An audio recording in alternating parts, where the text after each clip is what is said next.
All right. Hopefully we should be good to go. Welcome back, everyone, to yet another Moonshire Monday. Give me just a moment while I get settled because I am multi-streaming again, but should be good to go. I'm seeing a lot of folks in chat already. I'm so excited to see you all here. I think everything is good to go. If anyone notices any issues, let me know. Today we're going to be working on pixel art. I'm going to be taking some suggestions. We're going to be working on some ideas from chat. Also, I might need to adjust the music a little bit. Always, as usual, let me know if the music's too loud as well. But I'm seeing a lot of folks in chat already, a lot of people that were here waiting earlier, because I noticed that Epic Berry was here, Amir, and Tijlipa, and Crimson Baron. Let's see, who else? Mr. Banana, and then Wolf is here, Radiation, Kemi, and Star in Dev, Future 34. Thank you so much for being here. I recognize so many names, so many returning people. I appreciate all the support. And like I said, we're going to be doing pixel art today. In the Discord server, I was talking about how I was going to draw a turtle, so I'm going to draw a turtle today. A new chat background. Yeah, I was just playing around with the Chalet Chat settings because that is something that you can just like natively set in Chalet Chat. You can change like from stripes to crosshatch. And you can make it bigger. I'm changing the background up here, by the way. I'll make it more intense so you can see it. Yeah, so like you can change all of these lines around with these different settings and change the size and change the orientation. I like stripes the best. That's my favorite one. And then I like the scale to go down. Actually, I like the scale kind of up. Intensity down to 25, so it's not that strong. Yeah, like right there, it's just kind of really subtle. I want to add more designs because really the only one I like is stripes and crosshatch. These other two dots, like you can't even really see it, and grid I think is too static or it's too, I don't know, it's not enough. It'd be nice if you could import an image file. Yeah, you could totally.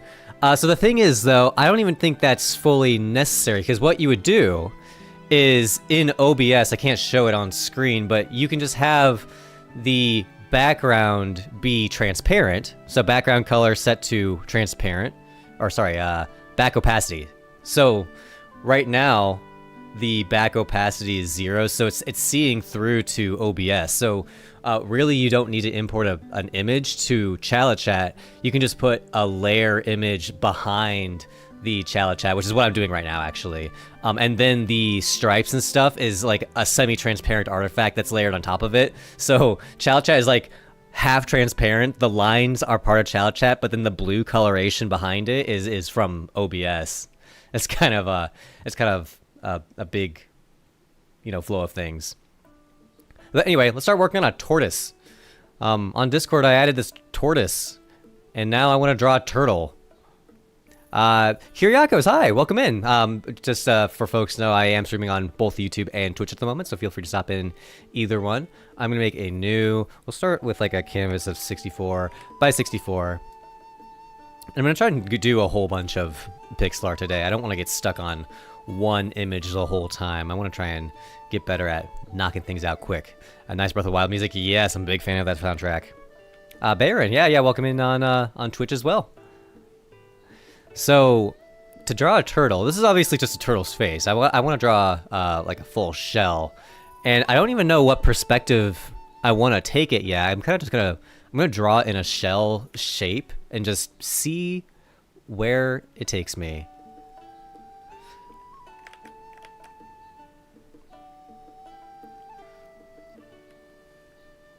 And if it starts to be a little bit awkward, then I can always look up a reference shot.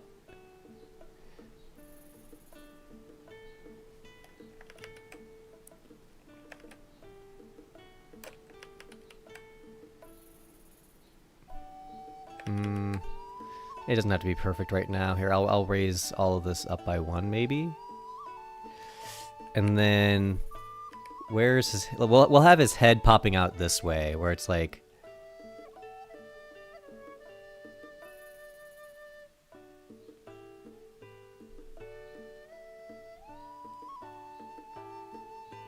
okay, this is slightly turtle shaped. I think that the perspective is gonna need to be fixed because right now I think it's a little bit off. But I can adjust these around. Snailish, it is snailish. Overall, the color was kind of dry, saturate more. I agree. I think that is one of the downsides of the current demo's color scheme, is that it is very desaturated, very gray. The fog overlay doesn't help things either. The turtles on beach levels. Ooh, that would be neat. I'm gonna give him like really stubby. Oh, that's not it. Look how that looks so dumb. Here, I should just get like something drawn in, so then we can like step back and analyze like what our current status is. I've been being very bold recently doing pixel art on stream. I used to say I hate doing pixel art on stream because I just didn't feel confident with it, but now I feel a little bit more confident. It's just some artwork is harder than others, you know. Okay, well let's take stock of where we're at. We have a turtle shell. I think the shell shape is okay, but if we're using this perspective, I probably need to shrink this down. We're as bad, if not worse. I understand it. Like, it takes time to get used to all that stuff, and that's what I mean. Is like, in a way, streaming it helps me get better because I don't know. It forces me out of my comfort zone. Maybe I could try and make it a smaller turtle because right now it is pretty big. Let's start with a smaller turtle and then try to make it a little bit bigger from there. Because right now I'm kind of having trouble getting the proportions right. And for anyone who was here last week, what I did is I drew a banana in multiple scaling, and I'm going to show that real quick because I think that that's a nice demonstration of like what I'm trying to do here. Is I drew the banana into so many different sizes to try and figure out how it would look at different resolutions. And, you know, eventually you get all the way down to a single pixel and it loses its banana shape. Really, I think around here is when it starts to lose the plot. Oh, yeah, Mr. Banana, you would have been perfect for this. We're playing Pictionary. In a way, sure, but like we already know that this is a turtle. Now I'm just trying to make it look a little bit better because it's not quite right. It's something's off. Something's off. So I want to draw another like shell shape. Last week when I drew the banana, I nailed it in like one shot. I don't like his neck either. I agree. It needs some work. And part of the problem is like the neck is very dependent on the shell shape. And if one of those things is not quite right, the whole thing falls apart. I keep trying to go with this like cute angle. I really shouldn't do that. In fact, I'm leaning it forward. It should be the opposite, where I should be leaning it back here. In fact, I'm gonna copy this guy, and I'm just gonna get rid of these parts. I'm gonna rotate it. I'm gonna rotate it the other way.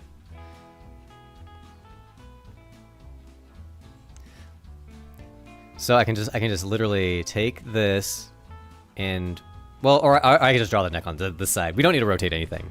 I'll draw the neck on this side, and we'll make more of a hole for his neck to come out of, like this.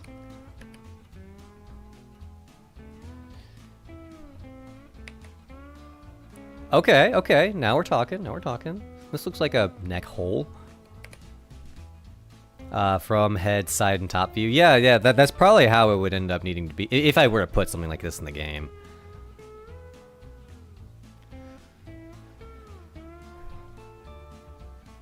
So, like, the question is, how big should his neck be? And I'm not even sure how realistic the proportions need to be. I think that one thing I'm going to do is squeeze this in like that. But then I need to squeeze all of this in, actually, if I'm going to do that. Apply colors to the turtle? Yeah, I definitely will. See, it only takes a few iterations. Already, this is looking a lot more like a turtle compared to the first attempt. But it's still a little lacking. Morning, Childcade in chat. Thank you. Welcome in, Rescue Squad. Not anon. Hi, welcome in. Thank you for being here. I'm trying to think. So, I think the whole idea for the neck was pretty smart. Let's try doing the same thing. I might even try...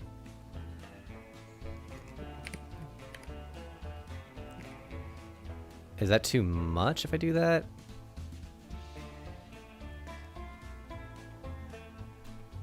I might be ruining it. Moonshire Game Dev on Twitch. Yep, I'm back. Thank you for being here. I really appreciate that.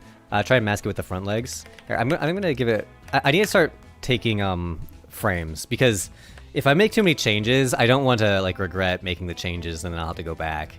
So let's take stock. So this frame is here, and we can always come back to it.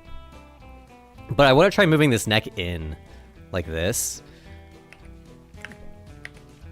and then kind of adjusting the rest of the shell's proportion around that.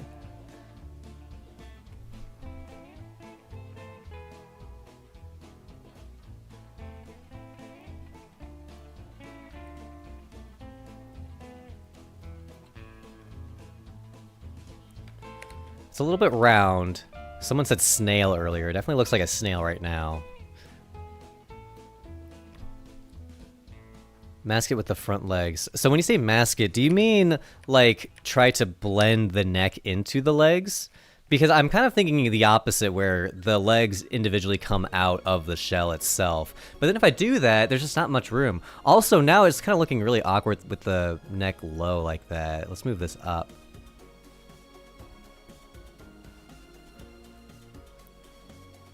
Looks like a cap. It does look like a cap.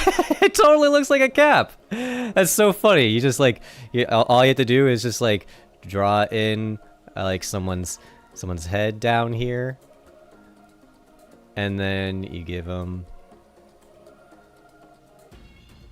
Look at him. He's so cute. Okay, we'll get rid of that. Okay, this is not a cap. This is a turtle. And we must make it less cap-like. And I think the way to do that is we lift this up. And we give it legs. Because caps do not have legs. Most of them don't, at least. Okay, that's obviously too long. See, I'm struggling with these legs because they have short, stubby legs, but I don't have enough pixels. Your cap has legs? Man, I'm jealous. It looks okay. It's okay. Here, I'm gonna save this turtle. We're gonna save this. Also, look how tiny the text is. I'm so sorry. At some point, I need to figure out a better like file explorer for Windows. This is under sprites and edit, and then we're gonna call this turtle.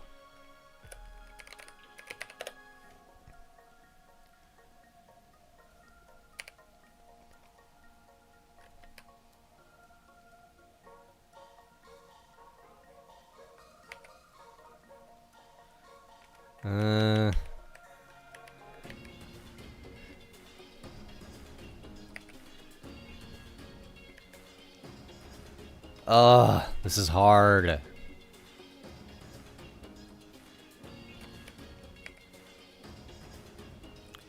This is like vaguely turtle-ish.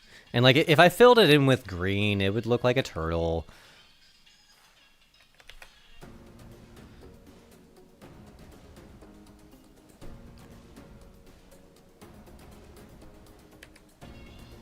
Well, let's give him, oh, okay. That's kind of cute. That's just not very good, though. Something about it is very off. Something is very off about our turtle friend here. So I think it needs more work. Let's do another frame.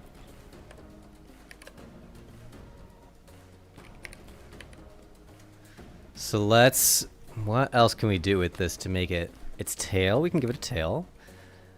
Like, there's still some fundamental issue, I think. And I kind of want to pull up some reference shots of a turtle. Or, like, the turtle emoji. Because, like, the turtle emoji... Turtle... Whoops. Turtle. Okay. Like, this turtle... I could try to, like, literally copy the perspective of this turtle. And like, and quite literally just copy it. So I'm gonna try that because I'm struggling a little bit with this shape here. I do think that this one is a little bit better than the first one, but it's still not quite there, if you know what I mean. Make its tail smaller. Yeah, its tail definitely needs to be smaller, but at the same time, it's just there's so few pixels to work with. There's like, at some point it stops looking like a tail, you know. And that's why I was kind of like thinking maybe we shouldn't even put in a tail for now. So there are a few things. I'm going to try doing the turtle emoji first, like that perspective where it's head on. And then I'm going to try doing like a Koopa Troopa anthropomorphic perspective where it's a little bit more stylized. So if it was like a front-on perspective,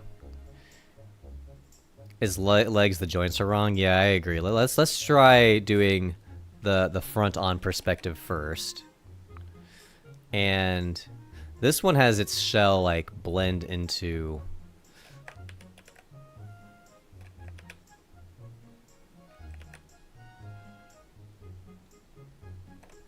Here, I'll just draw it really rough at first.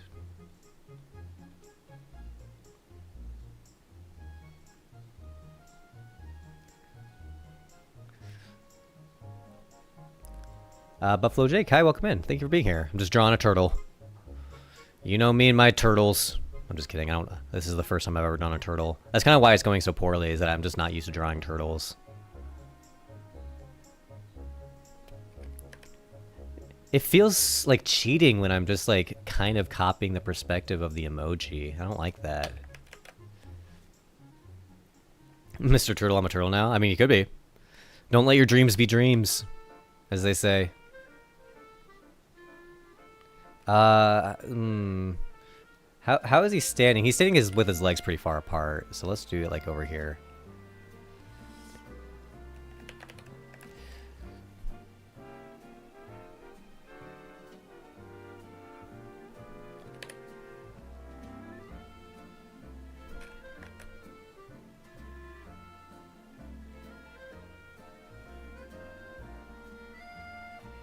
Okay. It's kind of getting there. The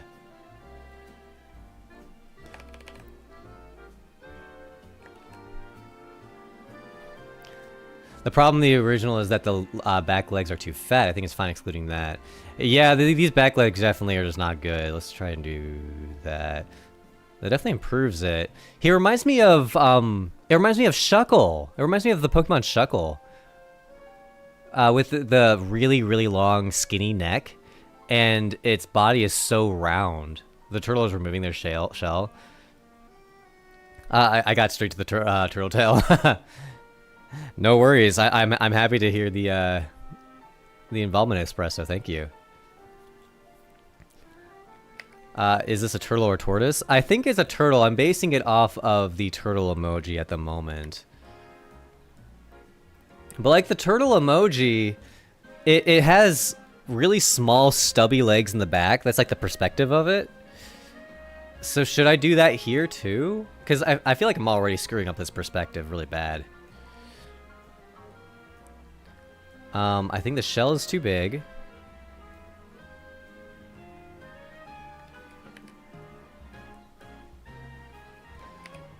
Da-da-da. And then his body's probably too big too.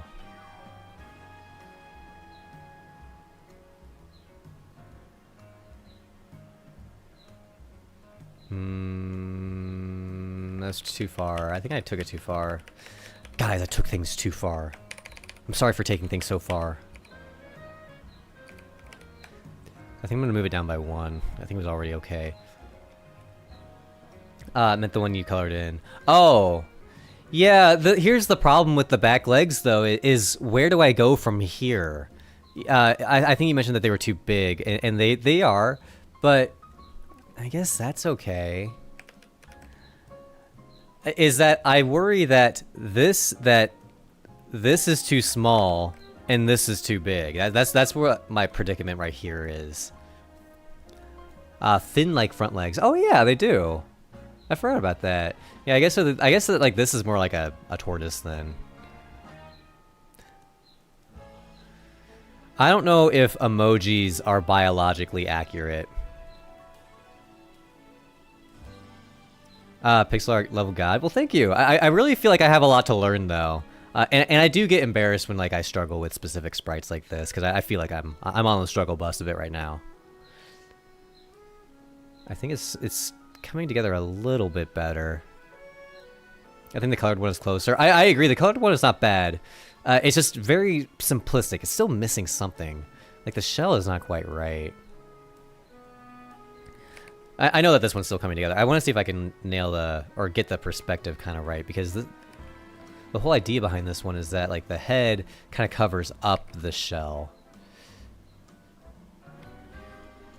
Yeah, that's my big problem, is that the shell needs to be covered up, where like this edge needs to come all the way over top where the head is, like that. And if I do that, then the head needs to come in, and then this can come up. Oh man, I'm losing the plot again. I don't know if it's gonna work out. If I move this down, is that gonna... No, that looks okay. That looks okay. Okay, okay.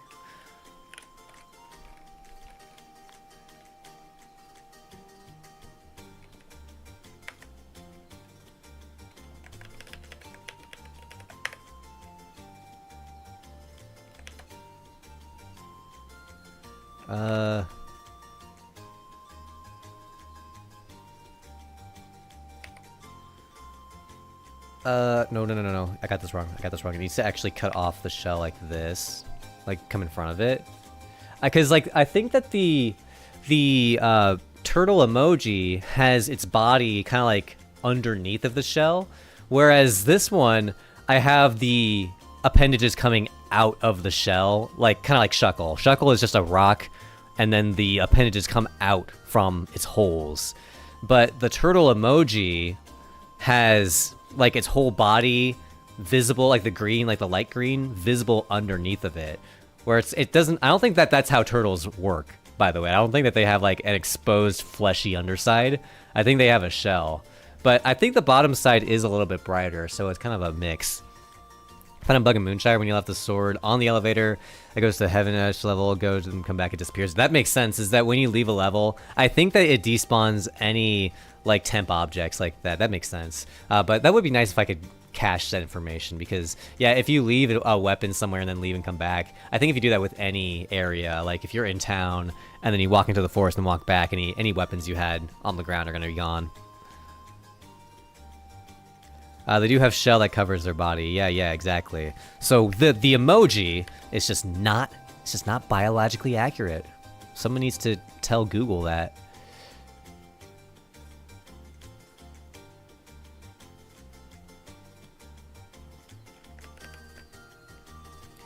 See, and here's another problem, is that... Here. I think that I'm going to start to deviate from the... Before I do this. From the emoji. We're going to... The shuttle for the thumbnail when I joined was perfect. I hope it was. I haven't drawn any good turtles yet, so it probably wasn't that good.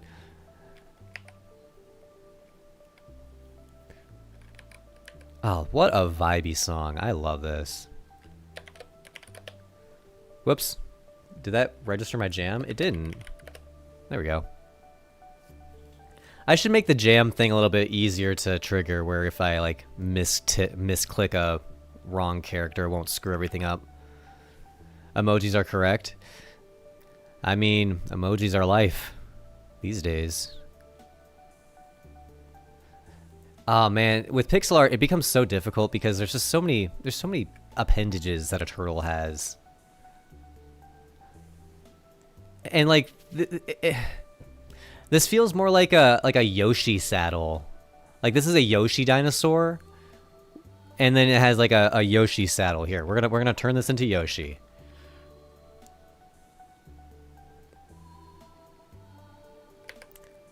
Okay, there's Yoshi's body. And then Yoshi has like a red saddle, and then it has like a white stripe along the saddle like a mushroom. Okay. And then and then Yoshi has two beautiful eyes and a smile. There he is. Where's the ninja sword? I don't know what that means. Also in that level, my sword, I think it was just the regular sword, or like the great sword.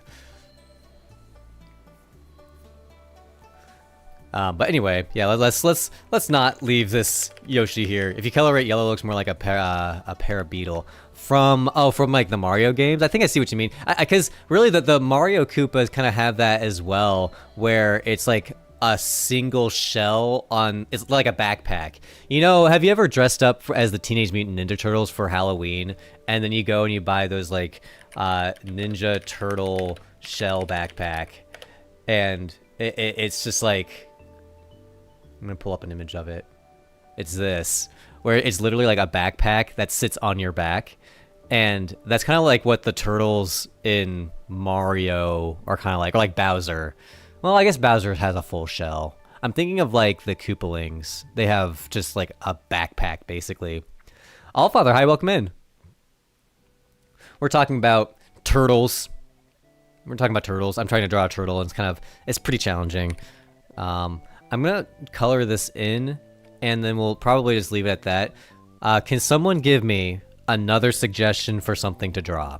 I am open to new suggestions. I think I need a palette cleanser, something different to draw, because this turtle kind of was a tough one. I'm surprised by how hard it was, and I would say I'm unsatisfied with all of my turtles so far, but it is a decent good first attempt, I guess. They just get in their shells. Oh yeah, I guess in like in Mario 3, or really any of them, they turn into shell objects. Like, here, I'll pull up, let's pull up, where can I pull this up? We'll do incognito, and then we'll search for, Mario All Koopa sprites. I wonder if someone, like, made gallery Koopa Troopa. I want to see the sprites, not the concept art. I do like this concept art, though. This is still kind of cool to look at.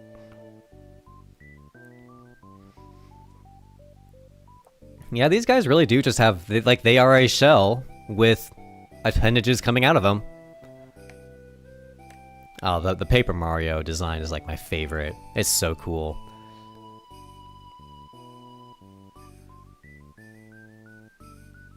Dry you? I don't think I know what you look like, unfortunately. The small details like Easter eggs make the game be better. Yeah, they definitely do. They definitely do. So, really the way that... Oh, look, it's Koopa and Lua. Oh, wait, no, it's a Shy Guy. Whoops. Spriter's Resource. Oh, yeah, let's do that. I love Spriter's Resource. Spriter's Resource. We'll do Mario 3. That's my favorite. We'll take a look at the enemies in Mario 3. Okay, so here's the Koopa. Again, it is like a shell. It's just a shell with appendages coming out of it. They chose not to even have arms for him. And also they have the big thick bar, you know, like the white line. I didn't do that on any of my attempts. None of my attempts had the white line. And I think that kind of helps with conveying that it's a turtle. Or this one. This one looks cool. And Fire Music, oh yeah, I love this song. I've been wanting more water animals. Yeah, definitely. I mean, and I'm not really picky at the moment, where I'm open to any kind of ideas. Helmet. Yeah, this looks like I think that's kind of what it was based on, if I had to guess. There are a lot of turtles in Mario. Who'd have guessed? Oh yeah, this is the guy I was thinking of, where he's like wearing a turtle backpack. A moai. Oh, you were saying moai, and I actually didn't know what that meant. You're talking about the stone statues. That's a good idea. Here, let me look up a moai, because I like that idea. I haven't heard that word. I love him. I love his face. That would totally fit into the game. And wow, look, the Mario moai. We're just listening to it. I love it. You have any snakes? No, I don't have any snakes in the game. That's really something I could do. In general, I'm trying not to put, well, I guess a snake, like, docile NPC thing would be fine. I'm trying not to make any of the enemies be real animals. I'm trying to do, like, monsters, and then, like, this turtle would be just a docile animal that's around. But, like I said, I'm not quite satisfied with these. I think this one kind of looks nice and stylized, but still missing something. I'll try putting in, like, the white strip that the Mario games have. I don't know. I don't know, guys.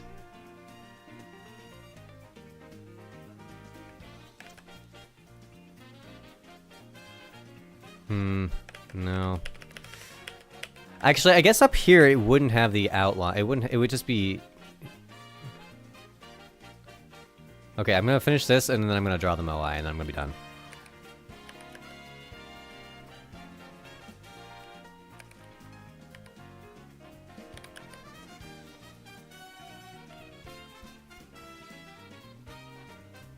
Okay, well now I'm starting to kind of get it.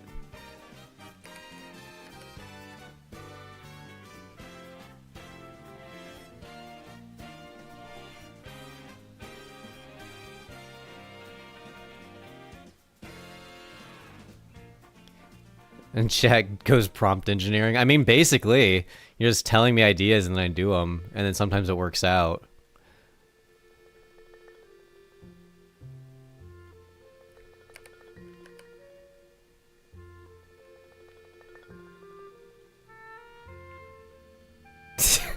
I shouldn't draw faces on them. I always give them like really silly faces, but that kind of ruins it whenever I do that. I think that I'm gonna need to get rid of this strip right here and just move the legs up to attach with the shell.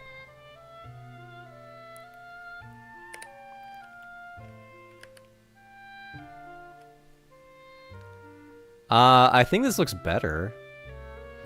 I think that this still needs some adjustment though.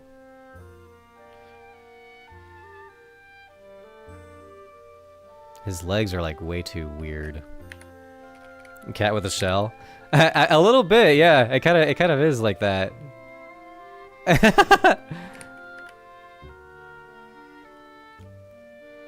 Nah. But I like that idea.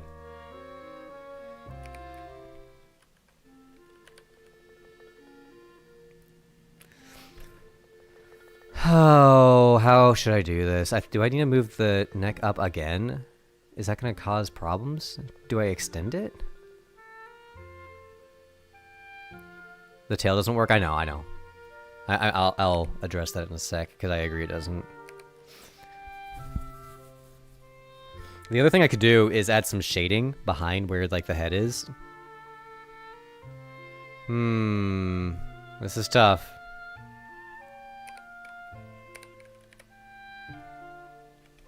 I feel like I'm making it worse.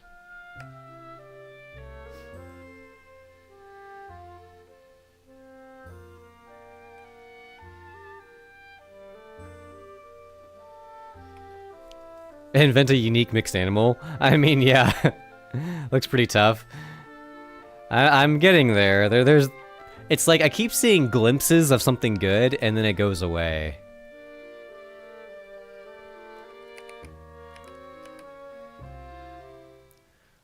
Maybe he's too long? Okay, I think he was a little too long. Maybe I can move the white part up? Yeah, that would be good. I'm bringing the strip back. I said I got rid of that.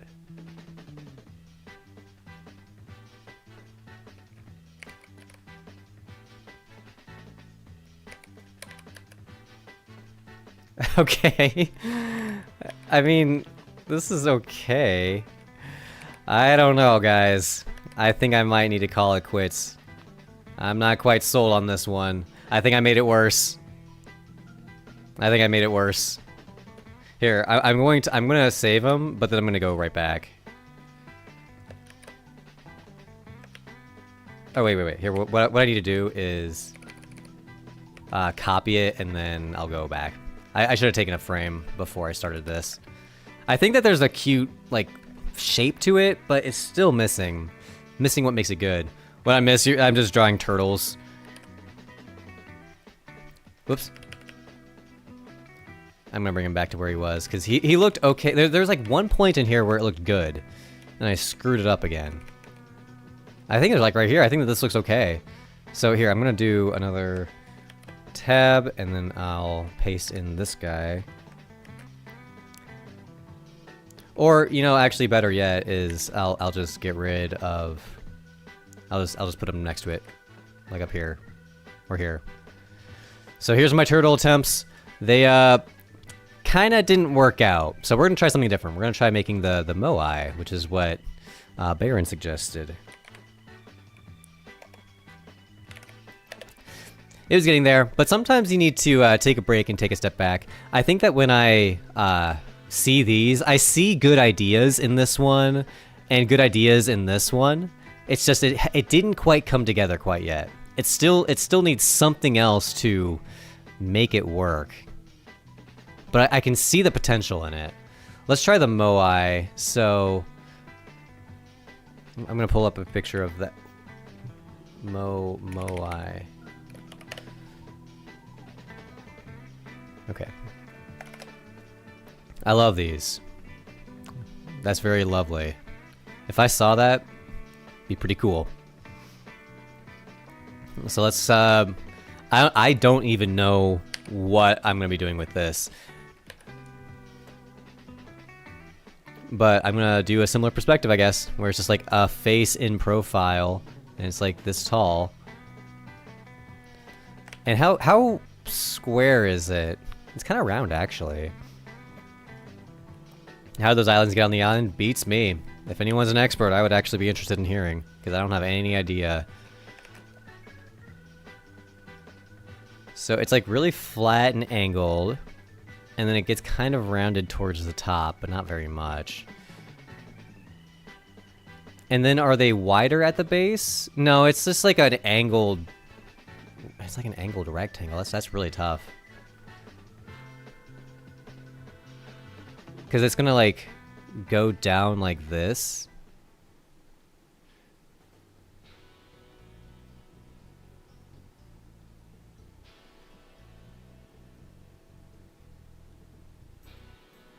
I think that the top needs to be a little bit narrower. How can I do that though?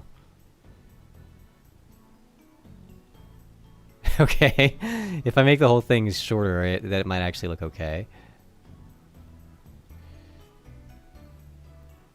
Okay, I think already we got a pretty okay shape. What's his body look like? It's like just a lump. That looks nice, thank you. I think it's a good start. And you know, let's do multiple layers. We'll do a new layer, and then this new layer is going to be beneath the first one, and this one is going to have the base.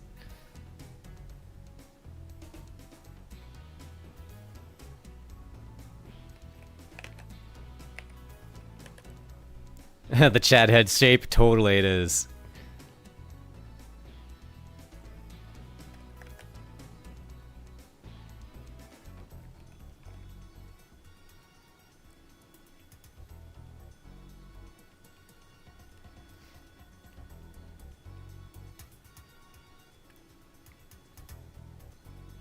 Whoop. When I stop using monogame? Just because I just prefer using Love 2D. Monogame has a little bit of annoying overhead with it. You have to use Visual Studio, or you don't have to, but there's a lot of extra code you have to have in your project to make it work properly. And in Love 2D, you don't have nearly as much of that stuff. So I just like the simplicity of Love 2D by comparison. But they're both good. They both can make good games, and I recommend both. I recommend both of them, really. What if I...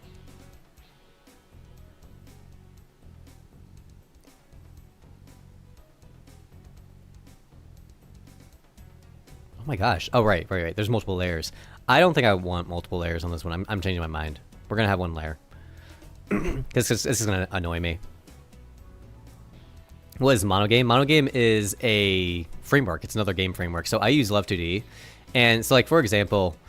oh, I didn't even show this. The progress I made this past week wasn't on Moonshire. I was working on Necrozone.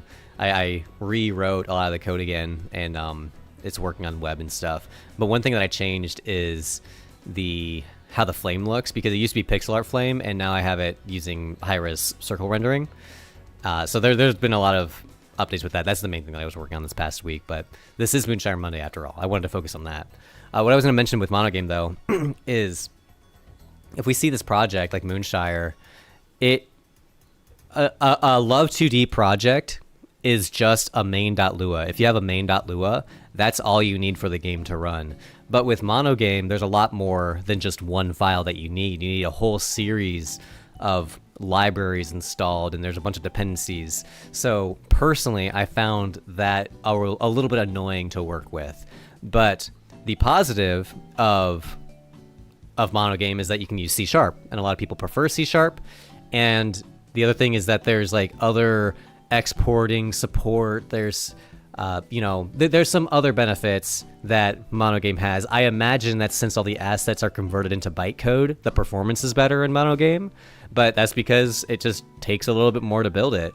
I don't really know exactly what the pros and cons are, but my main advice for anyone really who's making games is use the engine that you like the best, and that's as long as you do that, that's okay. So if you like using monogame or Love2D, that I always recommend just using whichever one you prefer.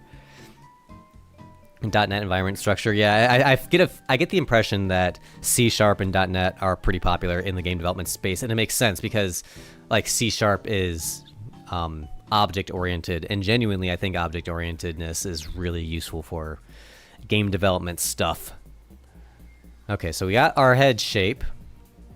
I'm trying to decide how much like narrower or smaller the whole thing should be. I think this is a decent start though. I think I'm gonna move that actually back. And I'm gonna start a new frame to keep our progress. Oh, and also, let me save this as Moai. We got a ban incoming. I didn't even see it show up in the overlay. I wonder why it didn't. But someone just posted a spam comment in Twitch, and I was able to delete it really fast. Anyway, I was gonna save this as Moai. Those bot scammers, every single stream on Twitch, every single one of my streams gets some kind of scam like poster. Is C# only popular because of Unity? No, C# is popular because of a lot of other things. So in fact, C#, how do I even explain this? So if you've ever heard of Java, Java is a programming language, and Java was really popular because it's portable, but one of the issues with Java is that it's kind of annoying to use. It has some quirks. You have to install a bunch of dependencies, and it doesn't have a bunch of built-in data structures like strings. There was just some like convenience factors of using Java that were annoying. And so Microsoft, whenever this was in like 2000 whatever, they made C#, or .NET. They made .NET and C#, which is like the same suite of stuff, and they built it as an alternative for Java. Basically, they just looked at Java and said, these are all the good things about Java, and these are all the like small annoying quirks about Java. And then they just fix all the annoying quirks. So C# is a very, very similar program to Java, but they've evolved over time. And really C# these days is used for like web stuff. Like when I worked for Microsoft, all of the backend was built on .NET and C#. So I would say C#, it is popular in game development, but it's certainly not popular because of game development. Can be used outside of Unity. Yeah, it can. The other thing I was going to mention is that when we say mono, I'm actually going to look up a good explanation, because when we say monogame and when we say C# and when we say .NET, it means a lot of different things. Whoops. Jeez, I keep mistyping a bunch of stuff. What I want to do is I want to get a clear definition of what's the difference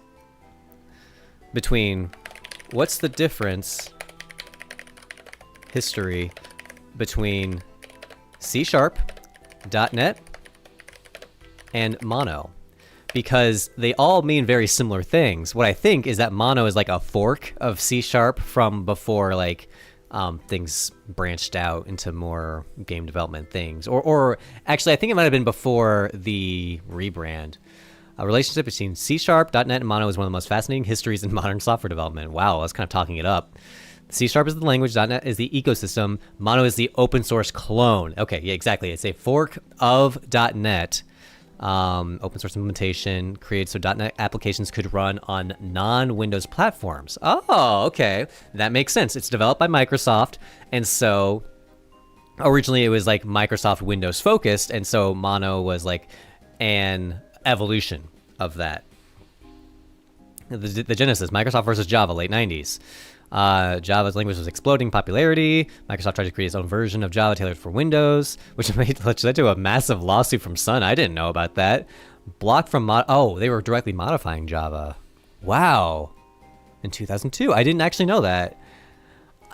I didn't realize that they were trying to make their own version of Java, and they failed, and so they created .NET as just a complete competitor. And now .NET is probably more used than Java. Java is a little bit archaic in my opinion, but people are gonna have different opinions on that. It was proprietary and strictly tied to Windows. So Mono made it more cross-platform, Mobile Boom, and Unity. Microsoft ignored Mono, viewing its hobbyist tool for Linux desktop apps. However, the tech landscape shifted dramatically with the smartphone revolution and the rise of indie game development. I remember Xamarin. I used to use Xamarin. Unity Engine, use C#. During this era, Mono was playing catch-up because Microsoft's .NET source code was closed. The Mono team had to manually rewrite Microsoft's APIs from scratch. Wow, that sucks. I didn't realize that's how they were keeping up with the development of that language, or of that project.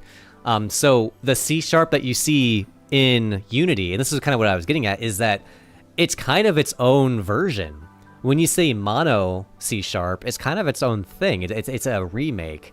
The Great Convergence, well, yeah, apparently up until this point. Microsoft realized the tech had moved to the cloud, and the cloud ran on Linux. Keeping .NET exclusive to Windows was killing its adoption among new developers. Under CEO Satya Nadella, Microsoft underwent a massive cultural shift. They built .NET Core in 2014. They bought Xamarin and Mono in 2016. I remember that. And today, unified ecosystem. Let's see. C# is a thriving open source. Now the language is open source. Really cool. Modern .NET is the primary high-performance runtime used for cloud, desktop, and web applications across Windows, Mac, and Linux. That's kind of what I remember seeing the most of. Mono is still actively maintained by Microsoft, but it has a specific, specialized job. Instead of being a separate competing runtime, Mono is used as the lightweight execution engine inside .NET for specific platforms where the massive primary .NET runtime is too heavy. Wow, that's really cool. So does Mono Game still use Mono, or does it use .NET now?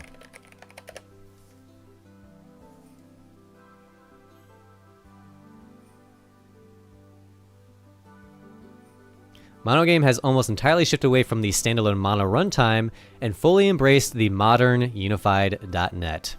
That is awesome. When did that happen? Mono Game 3.8. I don't remember what version we're on.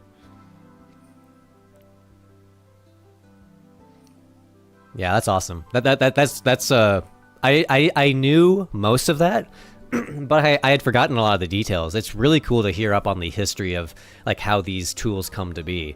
I did not know about the lawsuit. I did not know that Java was originally being modified by Microsoft. I always thought that it was just like they were creating their own version. Mono Game uses .NET now. Isn't that ironic? Is that it's called Mono Game and yet it doesn't use Mono anymore? Or it's more that Mono has been absorbed into the .NET ecosystem. And I think that's for the best. Generally, I'm sure that there's some pros and cons, if I'm being honest. Java is still cool, even for game dev, where you can use it with libgdx. If you enjoy using Java, it can do everything you want it to do. It is a perfectly fine language. However, as someone that's used lots of languages, I can tell you that there are quirks with it. There are annoying details and aspects that .NET does make a little bit better. But does that mean you have to switch over to .NET? No. I think Java is perfectly fine, and lots of games and lots of apps and sites still use it, so if it works, it works. That's the thing. Also, I mentioned this earlier, how I used to work for Microsoft, and when I interviewed for my position, I interviewed using Java. I didn't know .NET at the time. I didn't know C#. I just knew Java. So why would the interviewers at Microsoft interview new candidates with Java Like, that's weird, right? You would think that they would want to interview people with the language that they're using, but the truth is, they're not that much different. They are so similar, and really, programming languages in general are so similar to each other. If you know how to code, you know how to code. You can pick things up. It's all about your adaptability. Let's try and make progress on the Moai, because I kind of just like left it here. So the way these guys works is they have enormous noses. The nose goes all the way up to the brow line, which I'm not used to doing that, but I guess it would be like this. You see C++ with Raylib. Nice, that's awesome. Oh, already this is looking pretty good.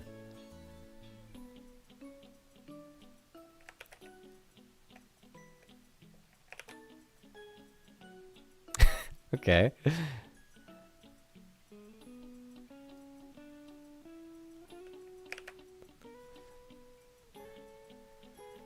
Oh, I kind of want to get his mouth in there. I guess he does have a little mouth underneath the nose.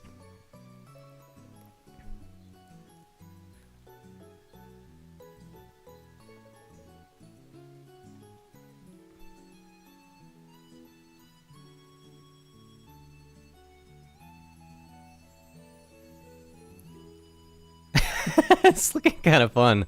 I like it. I'm trying to see if, like, would it look good if I have no mouth on it and it's just like the nose? Because now it looks like the nose kind of like forms into the mouth itself. Has a unibrow, yes. I can't do that with black lines though, otherwise it's gonna look like that, which also looks fine. But what I can do is when I fill it in with gray, I'll use like a blue-gray. And then I'll do like a brow line like that. Or I guess, yeah, something like that.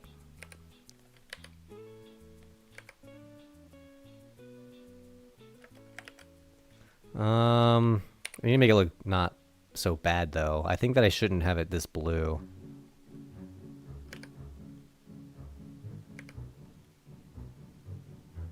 Brow ridge to be higher. Let's see. It really looks like it sits right at the base of the nose on all of these. It like goes all the way up there. This one's not very big though. Like this one's schnoz is more reasonable. Same with this one. I like this one's pouty face. I could do something like this where it's like a little bit more. Oh yeah. I could do this where I like literally jut it out.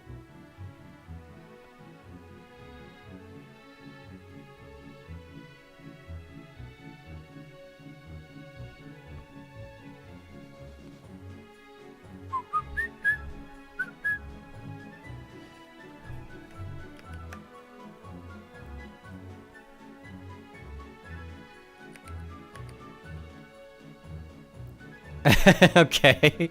This is weird. I'm gonna take another. There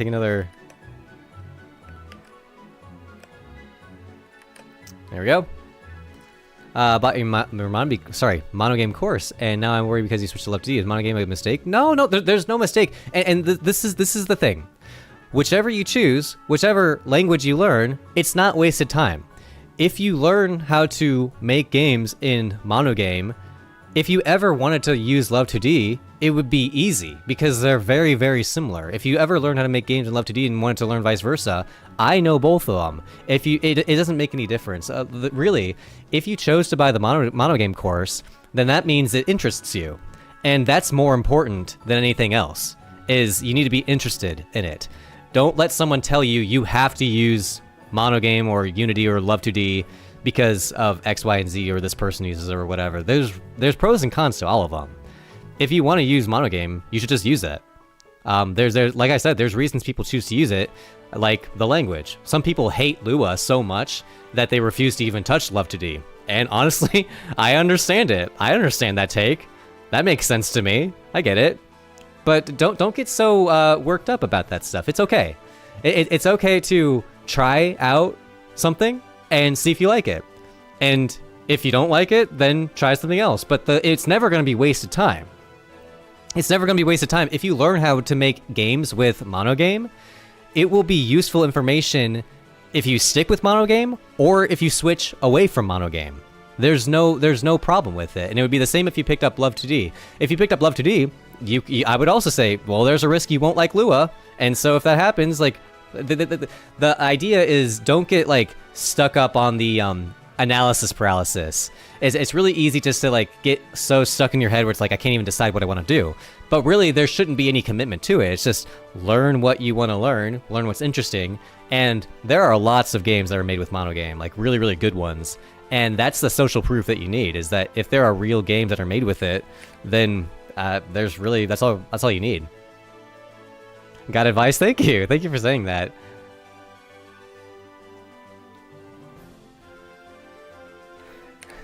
My Moai is starting to look a little bit more just like a man. Okay, that looks pretty good. I actually kind of like this face. Celeste was made with monogame, yeah, exactly.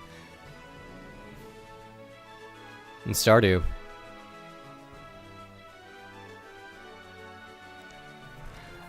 I would say the question of what game engine or game framework should I learn or should I use? That's probably the most common question I get on stream or in my comments. And I understand why, because like that's the first decision to make. But what I'm trying to convince you is that this isn't really a decision. It's just, I'm going to try this thing. I'm going to learn this thing. And when you learn one of them, the skills are going to transfer. It's not wasted time. It's all good, and there's not really anything to worry about. Best game ever made, Balatro, was made in Love 2D, so that's the point in its favor. Exactly. I'm so happy that Balatro exists, because that's like the first really big successful game. There's been other games made with Love 2D, but that's the first one where it's like, that's an enormous hit. I think the best game engine and the best programming language is the one you actually enjoy making games coding in. I agree with that completely. Are these sprites going to be added into the game? If they're good. The thing is, I make a lot of sprites that don't get added to the game. Like, what's this one? Big Shroom. Oh, this is a good shroom. Did I draw this on stream? I did draw this on stream. This is a really good mushroom. Wow, that's like, I look at this and that's like really, really nice. I want to try and see that this is the thing, is I want to make this mushroom, or I want to make the Moai as good as this mushroom, because I see this mushroom like, this is perfect. I don't need to change a thing. I love it. And I just need to make this get there. It takes a while to get there. So many Balatro clones. Oh no. That's I understand that though, is that people get really inspired by one thing or another. I'm trying to decide what to do with, I think the head shape is actually pretty good. Dewdrop Dynasty is going to be the first big hit in Godot. I hope that it turns out really good. I'm excited for it. I'm going to play it day one. I think there's been other hits with Godot, haven't there?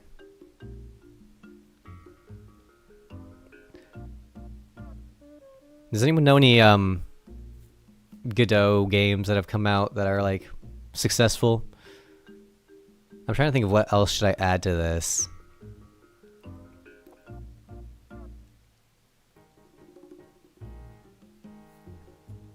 Brotato. Oh, I know that game. Isidora's Edge. I'm not familiar with that one.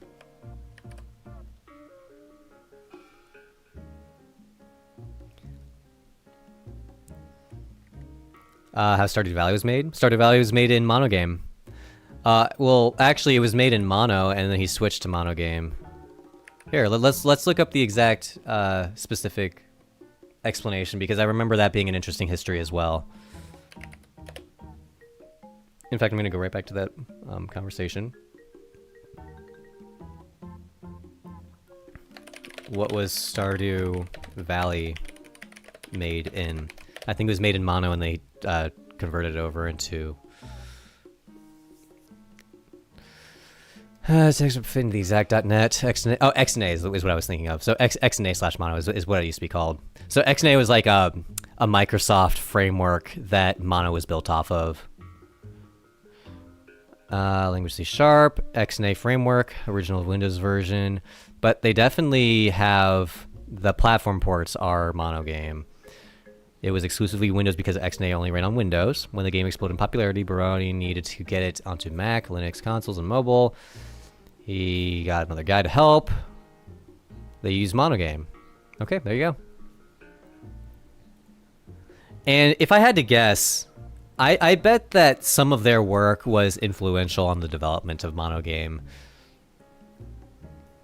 Currently, I work with Python, JS, and Golang. So what platforms should I work at? Sorry, should I look at? You are someone who is... You're capable of using any programming language because Python, JS, and Golang are all very different from each other. So if you know how to use those 3 languages, you know how to use any language. There is no stopping you. So my advice is to not pick based on the language that you already know. It's to choose the engine or framework that interests you the most, because you will be able to learn the language in a day. I'm not even exaggerating that. Like, if you already know Python and Golang, you can learn C# in literally a day. It's not that different. So if you want to use one of the big engines, then do that. If you want to keep using something more small scale, or like you said, JS, I have I used Phaser before. That's a JavaScript web-based game framework. I have a game with that. If you go to chalacade.com/games. I have this one, Comet in 2024. This was made with JavaScript and Phaser. Or sorry, 2014. Jeez. I made this 12 years ago when I was in college. And this is just a JavaScript game running off of Phaser, which is another framework. And this is what I was doing. At the time, in 2014, I was trying to figure out, like, what framework do I want to use? What game engine do I want to stick with and try out? And what happened is I just tried them all out. I made this short game in JavaScript, and it's awesome. I mean, it's not awesome. This is a very simple game, nothing too noteworthy, but it was awesome to get that experience and get a feel for what it was like. Just finished chapter 2 of Trails in the Sky. Nice. I hear that series is really good. But what I'm getting at is that it's just a matter of experimenting. Try it out. If you want to stick with JavaScript and keep making games in that, then try out Phaser and see if you like it. But I will tell you that JavaScript is a quirky language, and there are better and cleaner languages to work with if you're doing a large-scale game. If you've used JavaScript, you know what I'm talking about. It's got its quirks. And, C# is probably a more common one. I use Lua. I don't know if Lua is necessarily game development focused, but I love it. I think I love using it. But for me, it's not the language. If I wanted to use Godot, I would just learn GD script, and it would take a day. It would be very quick. Quirks is one way to put it. I know. I'm trying to be polite. Yeah, I haven't made games with JavaScript, but I use it for my studies. Thanks, that makes sense. What is the best way to learn coding, you think? I think the best way to learn coding is just to jump in and make a game like this. Remake this game on screen. And you might say, well, I don't know how to do that. And that's the point, is you have to take it one step at a time. So the first question is, how do I get a game window to pop up on my screen? How do I do that? And there's lots of ways you can do that. You can download an engine and press play. You can download a framework like Love2D and then create an empty project and then click run, and then you'll see a blank black window. Like Love2D, you can run it point blank and then it opens up this screen. Or you can drag and drop like a blank project. I probably have a blank project somewhere in here. Maybe, I don't know. I'll just make a blank project here. I'll just make it blank. Okay, so this is your day one task as a game developer, okay? Your day one task is just to get a window running, okay? All you have to do is make a main.lua, okay? And then we're gonna drag this project onto Love2D. And there we go. Our game window is running. Our game window is running, and then that's it. So that's your task for the first day of being a game developer, is getting hello world, exactly, is getting the hello world message opened up. And what that looks like is you go into the main.lua, and you're gonna go over here, and you're gonna say function. Sorry, it's been a while since I did this. Love.graphics love.draw, and then you say love.graphics graphics.print hello world. Oh man, if I get the syntax on this wrong, I'll be so sad.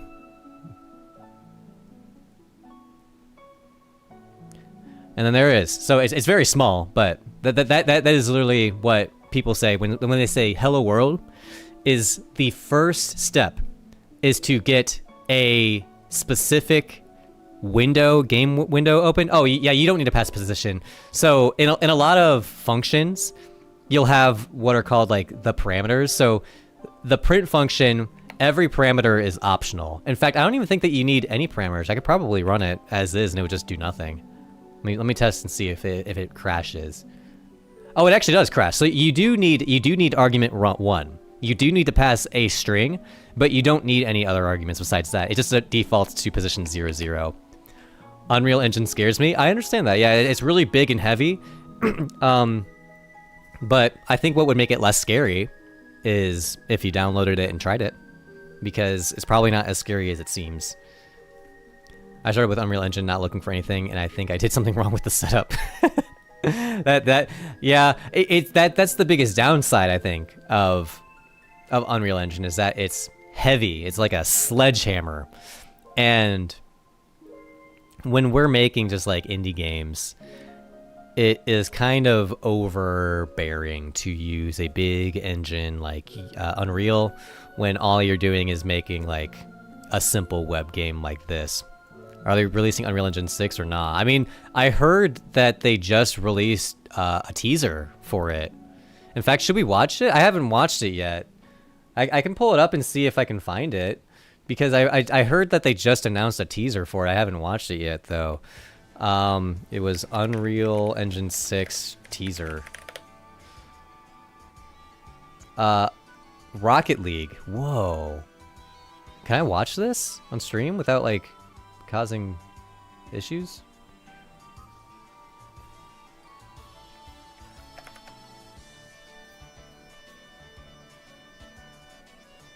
Show us something cool. Unreal Engine 6 is here.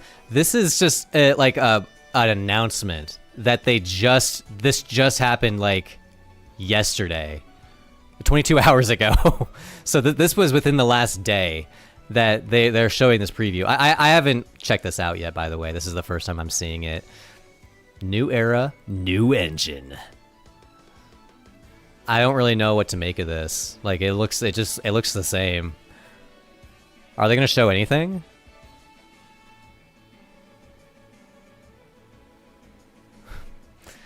What a waste of time. I hope it has good optimization. I hope so too. That would probably be the biggest benefit.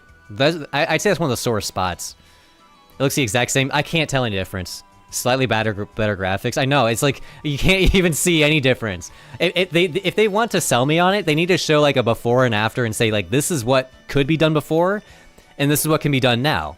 And when Unreal Engine 5 came out, I actually think they did a decent job of doing that, where they would show like before and afters. And like this is just a teaser trailer. They're not trying to sell you on it, but at the same time, when you're doing an announcement for Unreal Engine 6, I feel like they could have done a little bit more to hype it up, more than just like the graphics look the same.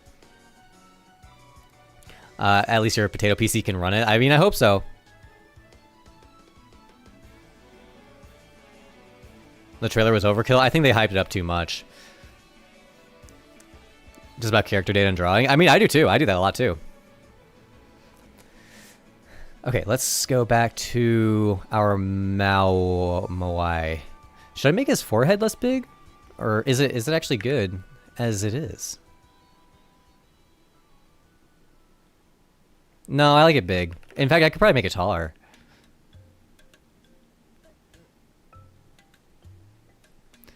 No. No. It's already kind of weird that I have like the forehead dented out, but it's kind of funny. I keep saying, I think I'm pronouncing Moai wrong.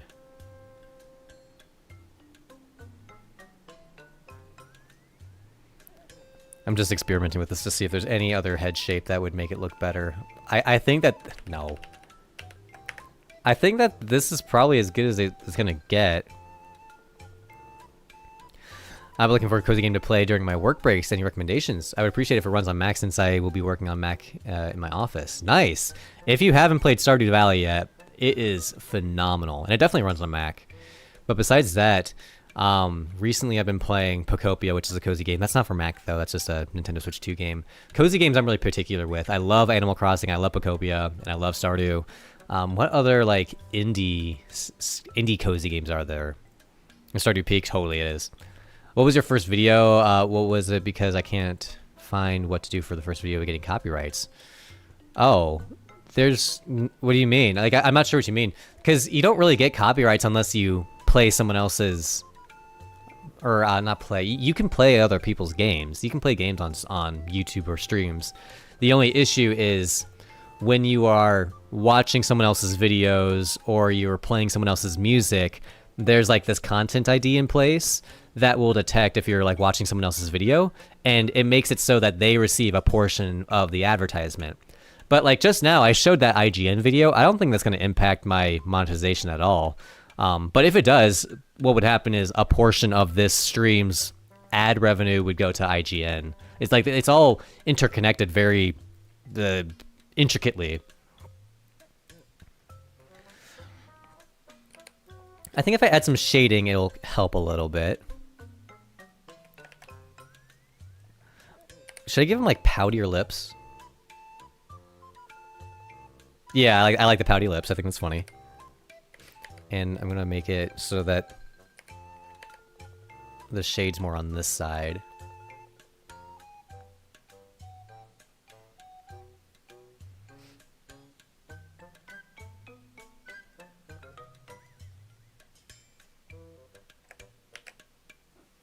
And chill Moai, exactly. I'm playing Hogwarts Legacy, but very hard to make time because of work. That makes sense. I heard that game was good though. It looks really cool. Harvest Moon. Oh, that's a good suggestion. Someone said Harvest Moon.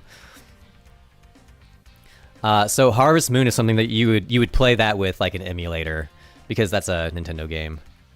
Although maybe the recent what are they called? Something of Seasons. I don't know. They remade Harvest Moon under a different IP now. I don't think I want to do that because that makes it look like eyeballs. New one I think is on Steam. Can anyone remember what is Harvest Moon called now? It's called something different. Something of Seasons? I can't remember. I don't want to look it up. No, I like the nose being connected. Has someone played Traveler's Rest? I don't think I'm familiar with that one either. Chronicle of Season or Oracle. Oracle of Seasons is that's Zelda. It's Story of Seasons, as Kirako says. That sounds right. But that I remember that being a big issue too, where like the IP ownership of Harvest Moon was really iffy. I kind of just let's look that up too.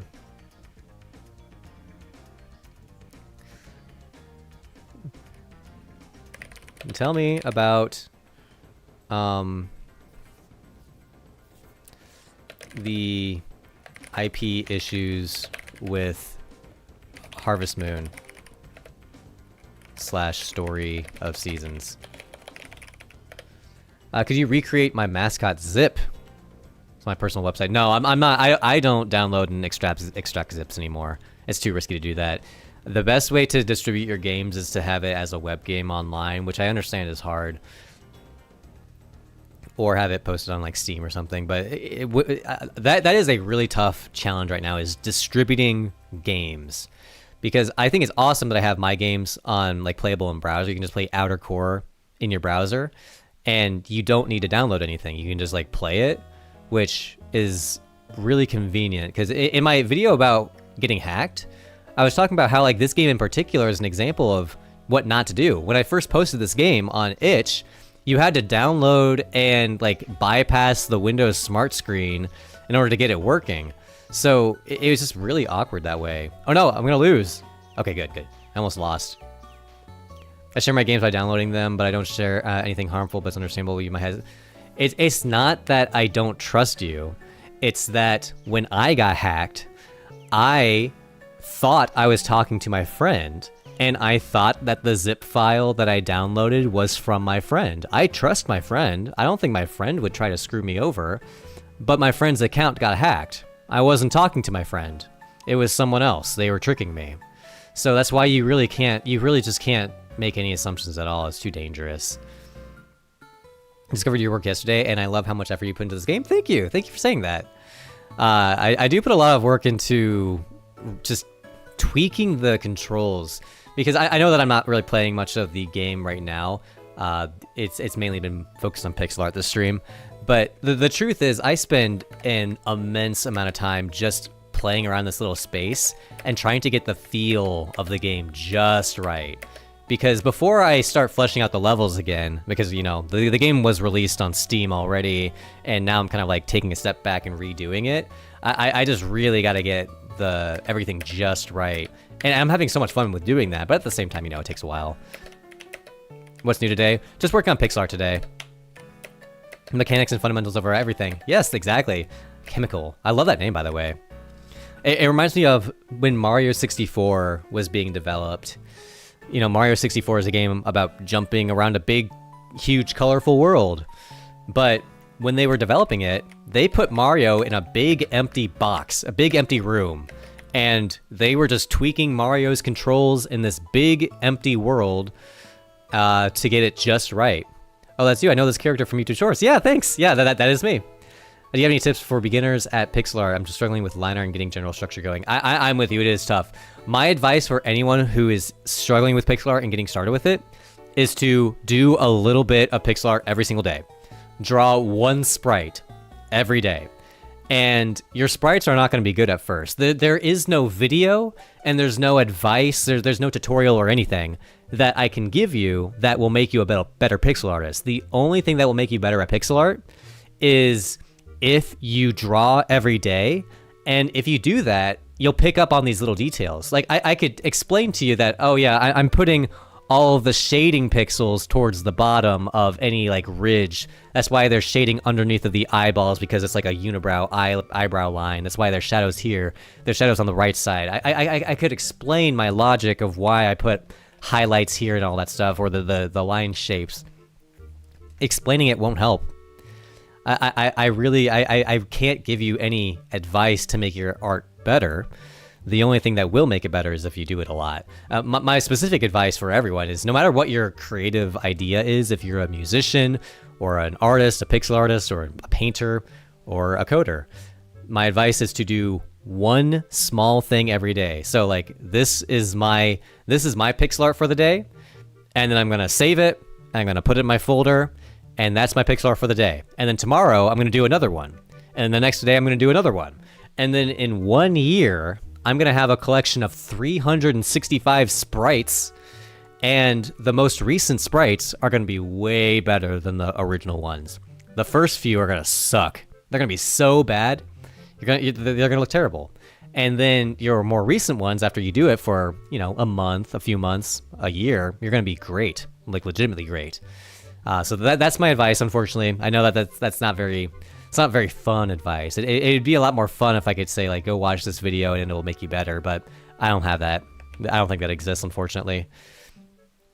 For this Moai, what else should I add to it? Because I had the base at one point. I should make a new base, because I didn't like this base. What kind of base do these things have? I could give them nipples. I don't think I'm gonna do that. I guess I think it's meant to look like shoulders. I think it's meant to look like it's the shoulder base. So like he's buried underground. Which this kind of does look like that, but it's not quite right. So let's go over and try that again. Also, it looks a lot better when it's shaded, by the way. I think it looks nice. If they were shoulders, it would be like almost like this. MOONSHIRE Monday. Yeah. MOONSHIRE Monday. Yeah, I stylized the game as MOONSHIRE all caps because it looks so much like moonshine. It just looks so much like it. Okay, this is like the most bare bones basic type of base. This is like our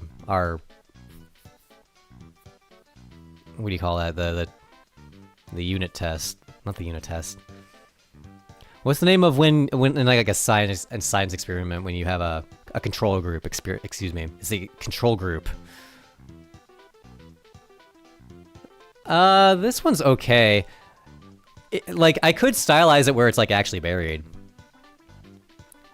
Tomorrow GTA 6 would have released. Oh man, that's sad. I remember when they announced the summer release and that's not happening. I first learned about Moai from a Johnny Quest episode back in the day. Oh, nice, that's cool. Briefly, what your game is about. I don't really have a description on what the game is about. All I know is that the gameplay is going to be about like exploring the world and jumping around and fighting enemies with like swords and stuff.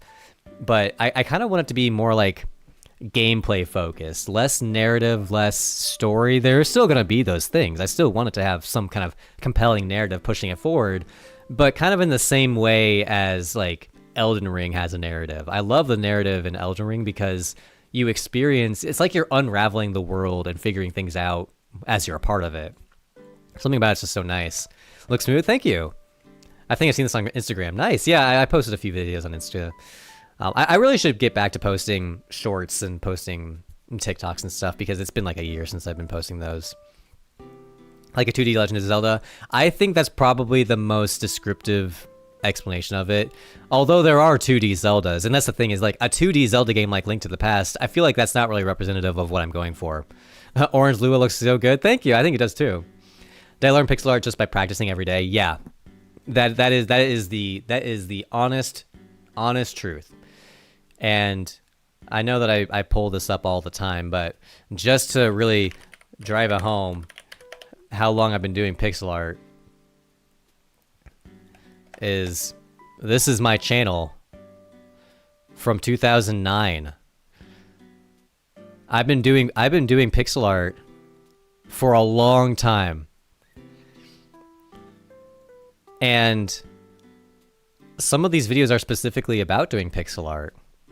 Like this one, I have this pixel art heart, and this is from 16 years ago. Okay, so this is what progress kind of looks like. Is you start out drawing hearts that look like this, the maximum lives heart, and then later on you just pick up over time what looks good and what doesn't.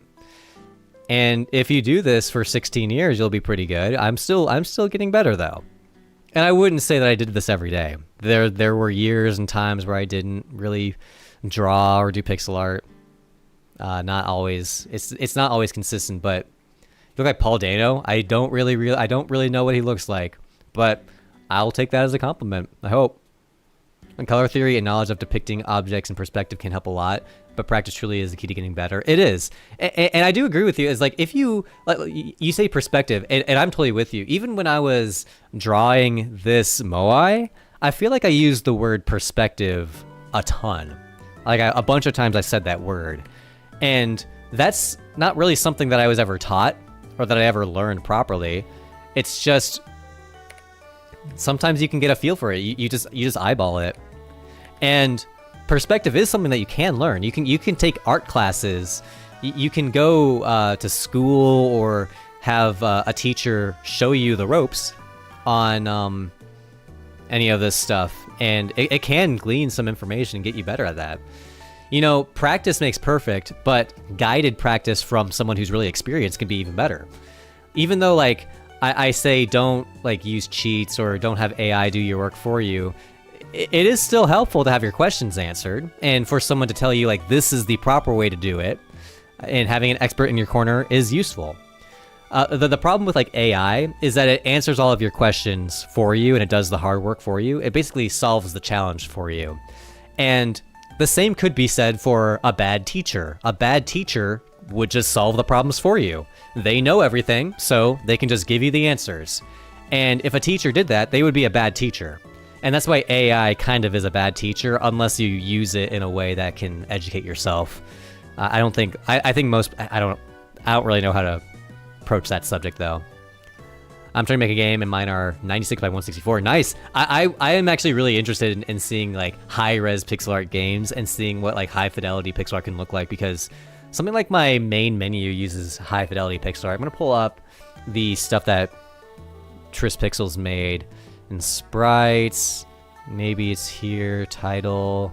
Here we go, like the castle. This is just one part. But I love this pixel art. And you know what's funny? Is I genuinely do not think I could draw this. I don't think I could draw this. I think that it would... if I wanted to learn how to draw pixel art like this, where it's like semi-realistic and it has all of this complex shading where you can still glean so many details, it's so good. I think he nailed this sprite. I love this. But it took him so much practice to get good at this stuff. He draws high fidelity, high res pixel art all the time, and now he's really, really good at it. And by the way, this isn't even his best work. He has some other stuff that's way better. This is just the first example I thought of.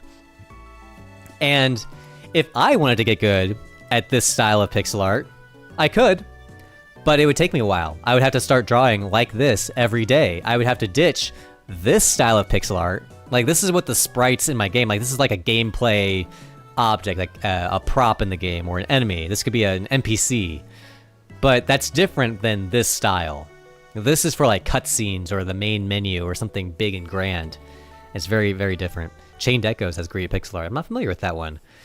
I love checking out like new pixel art games, especially modern ones, because I wouldn't say that pixel art's dying. It's definitely not dying, but it is not a requirement anymore. People used to do pixel art out of necessity, but now you don't really have that.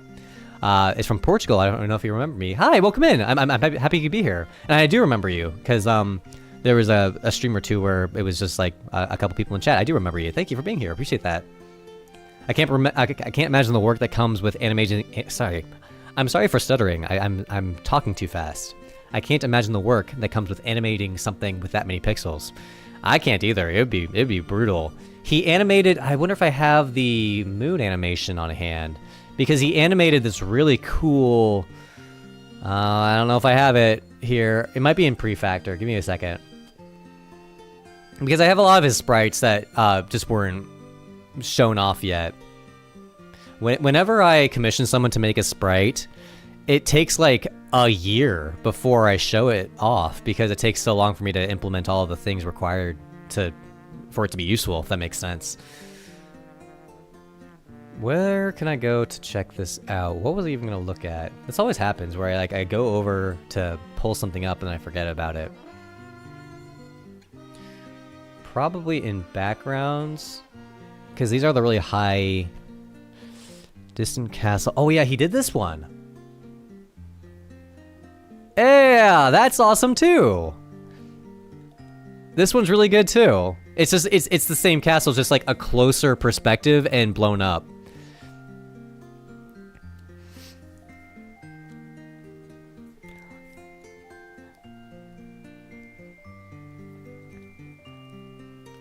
Yeah, I'm a big fan of his work. What keyboard do I have? It's actually just like a mechanical keyboard that I got from Amazon. It's nothing fancy, but it is a mechanical keyboard, and I love the style. It's like the white, and it has brown switches, so it's like clicky-clacky, but not too clicky-clacky.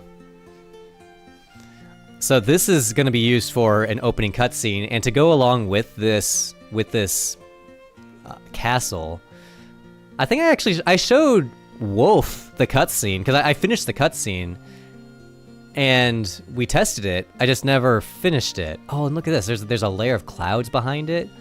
Oh no, he sent me the A sprite file too. Here, what if I open this?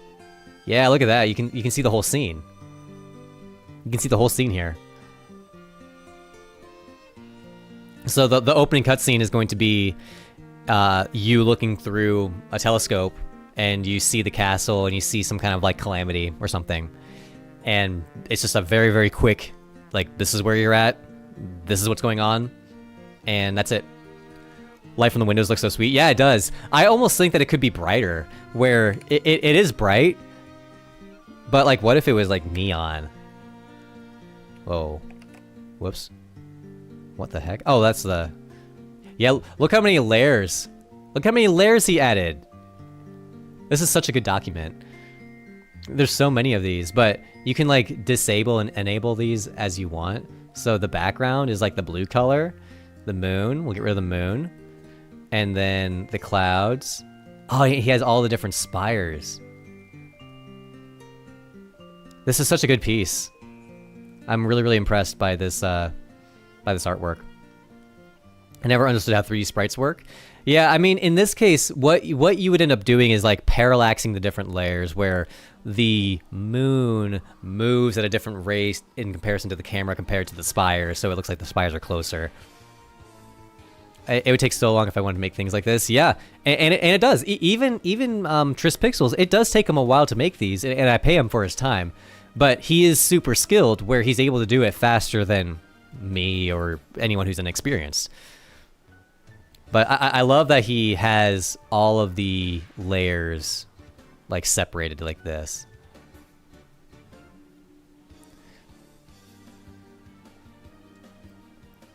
But this style of pixel art is my absolute favorite. It's really cool. I love commissioning his stuff for that.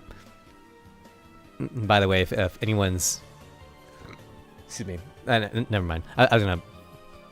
For 3D pixel art, you can use something called voxels, but I'm unsure how does that work. It's an awesome, awesome point. And funnily enough, my game, my 2D game, uses a voxel system. So my game is 2D, this game here, but you know, you can jump around. And it doesn't really make sense, like how can a 2D sprite be jumping around? Like when I jump up in the air, where is the sprite going? Where's the object going? It's still a 2D flat game, but there's all these perspective tricks. Like up here, when this wall is long, it makes it look like I'm higher up off the ground, even though the game is fully flat. And someone mentioned voxels. That's how my levels are designed. You can basically pretend like my game is a 3D grid, and each point in that grid is a cube, a voxel. And when I build these levels, it's just placing down cubes. And I can even go into the code and show that. Go to World. League of Legends has this too. Nice, yeah, I think I heard about that. And let's see, we got all these different spans, and it really is just defining a range of cells from a voxel 3D grid, where you have an X position, a Y position. You can have a Z position for it to be like a hovering block. And then the X span and Y span, that's like how far off in the Y direction do we want this span of blocks to go? How many voxels in the Z direction do we want this to go? And I say voxels, I don't even know if I use the word voxel anywhere in the code. I do in the comments, because that's essentially what these are, is that they are voxels from a code perspective, but visually they're just like sprites that are flat. Happy Moonshire Monday, everyone. Thank you for being here, Buffalo Jake. Appreciate that. A clever way to handle the pseudo 3D movement. Thank you. Yeah, I think it's going to work out really nicely doing it this way. And I think that it's especially going to work out with the map sizes, because that's a big problem with, let's see, these earlier ones. So like this one, this is how my maps used to be organized. And this is still like a voxel grid. Actually, no, this isn't a voxel grid. It's a flat grid where you can define an apex. So this is what the map files used to look like, where you would have to define every single cell. And look how big this got. Okay, so there's just tons and tons of cells. Every single cell is defined. Compared to now, it has like this voxel structure where you can define what type of block you want to put there, where its position is, how far it spans, and as a result, you can have so many more blocks. Like this line is 57 lines long, compared to the other one, which was like 2,000 lines long. Does your custom level editor also save maps as JSON? Yes. Yes, when you edit the maps and you save the map, it saves it as a JSON file, and then when it gets reloaded, it gets directly loaded from this JSON file. And I chose JSON because JSON is like a standardized data language. It's just a text file. Like all this stuff is just text inside of a file, like a .txt file. But when it's a .json, it has an expected format where you have like these string IDs with value pairings. Everything has a comma, and then you can have like lists of data objects and stuff. So when you have this expected structure, you're able to write data parsers to get this string, parse through all the data, and get all of that data out of there into Lua data. In my case, I have a JSON.lua file, and this is like a data parser that I like created myself, where it takes in a big string and it just figures out where are all the arrays at, where are all the strings at, what are the value pairings. There's so much that goes into it, but at the end of the day, it's standardized. Like this JSON format is standard. If this JSON.lua file was put into a different game, it would work the exact same way. You'd be able to save and load data using JSON, and JSON files from other games kind of look similar to this. It's just what is the type key? The type key, if you're talking about like this, like the columns and rows, it's it's this one. The type is what type of block it is. So here I'm standing on the ramparts type block, and up here I'm standing on the sod type block. So whatever type the block has, that's what the game uses to determine, okay, which tiles are we going to draw over this section? Because a block is a block. All of the blocks are the same, more or less. The only difference is which tiles are being displayed at these block positions.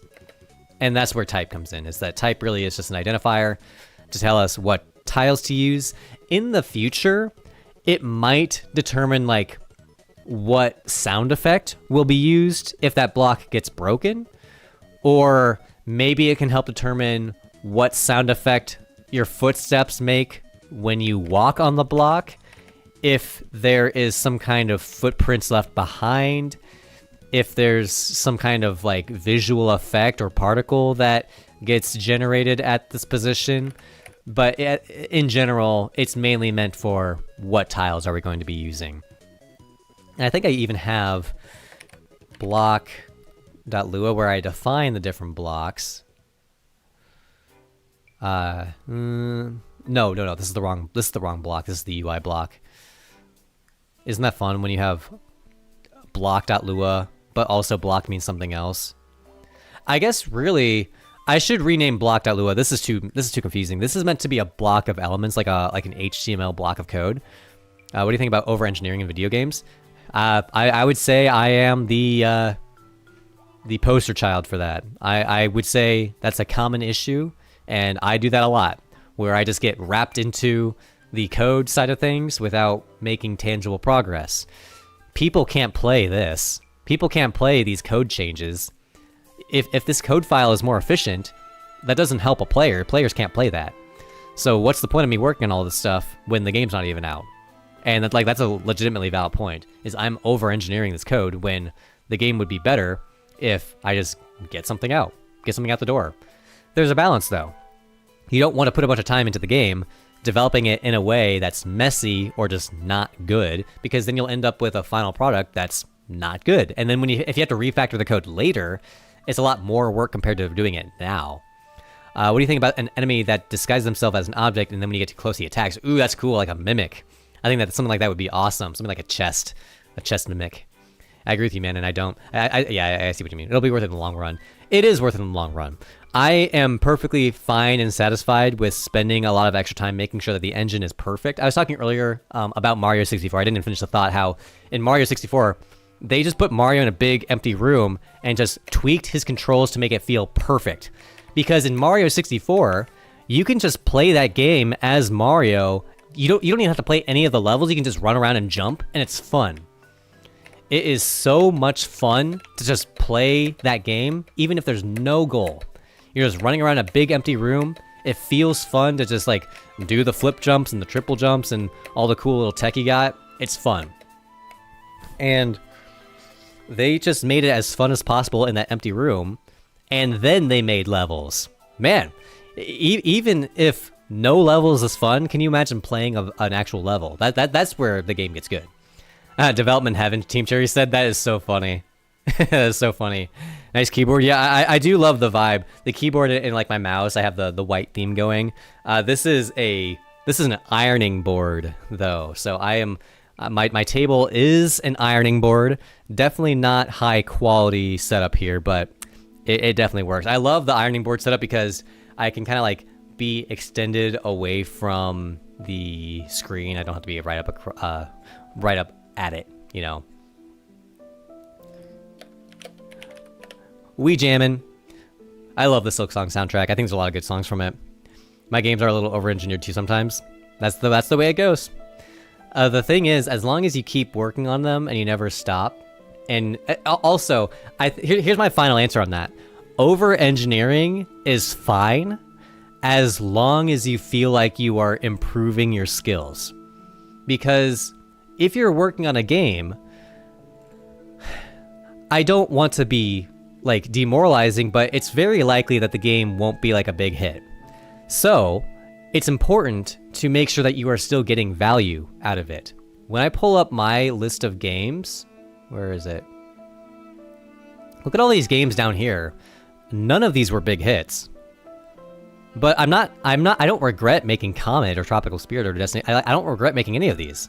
I'm very happy that I made all these older games because I learned a lot from doing that.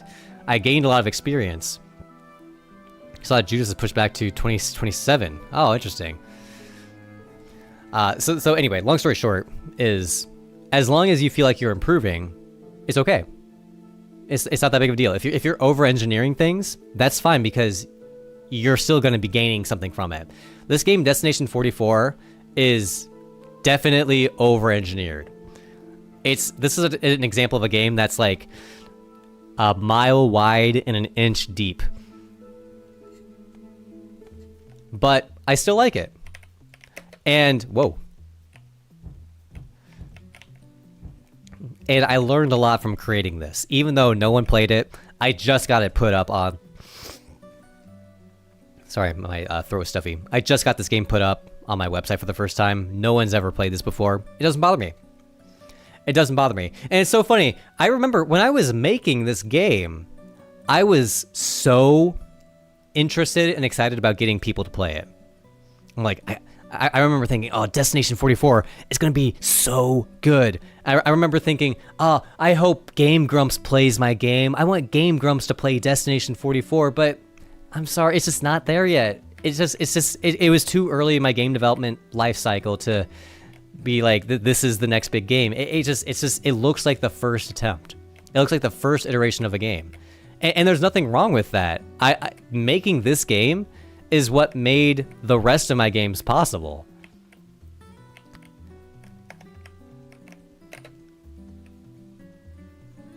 But there's a lot of ideas in this game that I really like. Days when Game Grumps repeat. You know, honestly, I still like them. I still think they're funny. I do hope Game Grumps play Moonshire. That'd be awesome.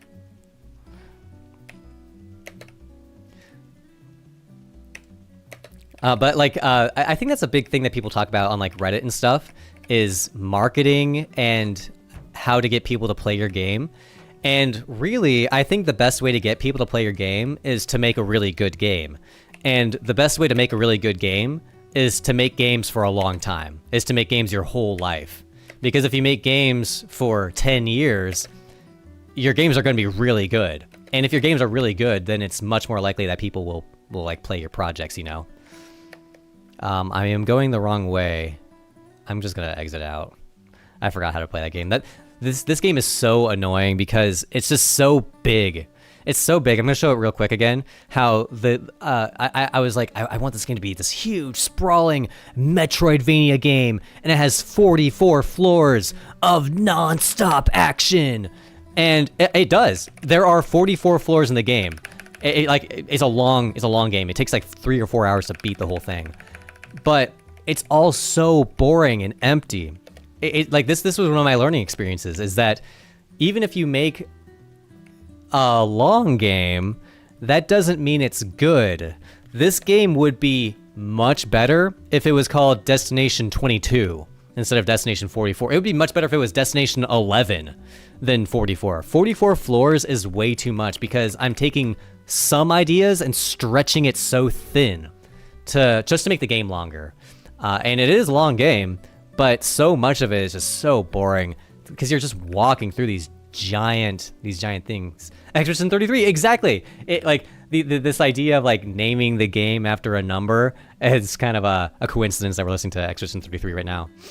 What do you think about an enemy that mimics the weapons of the player? Oh, okay, that's interesting. That's kind of like a similar vibe where if you see a chest that's a mimic and it attacks you. Similar, you see like a sword on the ground and the sword comes to life. It reminds me of like those rupee likes. In Zelda, they have rupee likes, and they like hide in the ground, or they look like a rupee on the ground, but then when you get too close, they pop out and they're actually a like.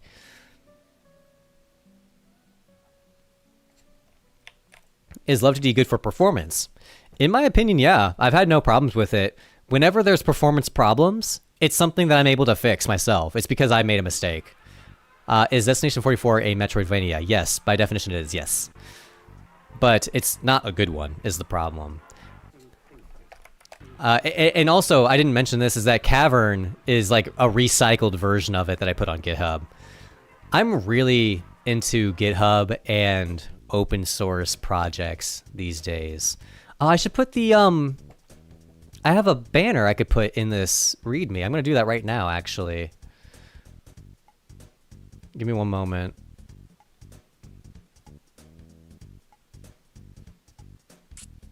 Oh no, where is this?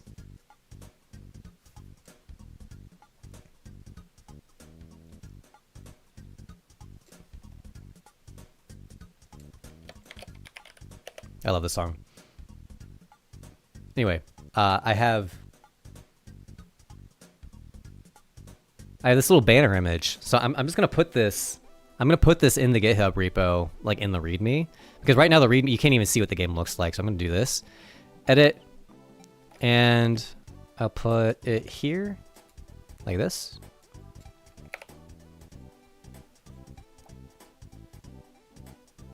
I think I'm gonna do actually get rid of this top one. I'll say Cavern is a 2D adventure game.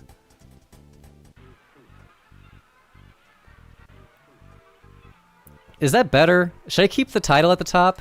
I think it actually was better with the title at the top. It's fine. Whatever.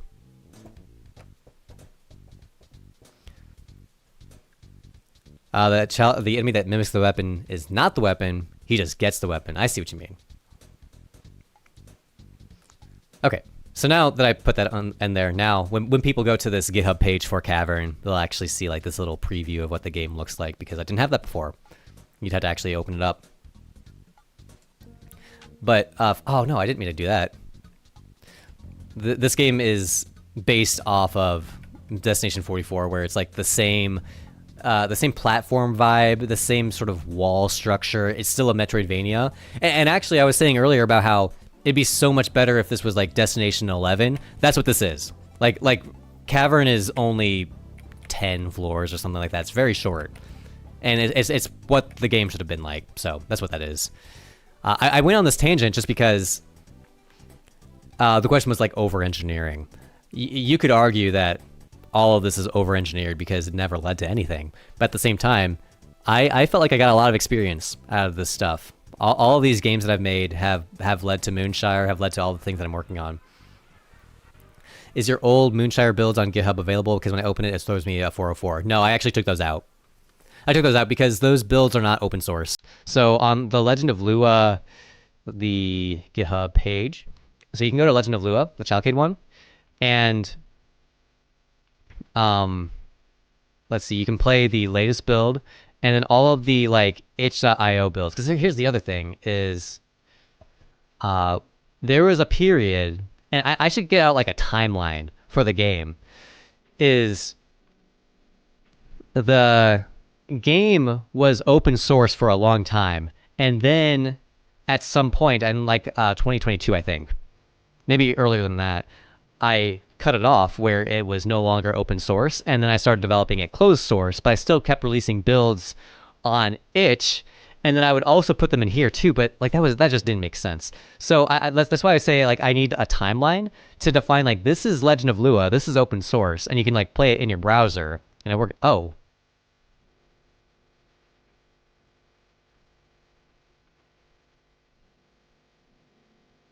why is why did it say not found?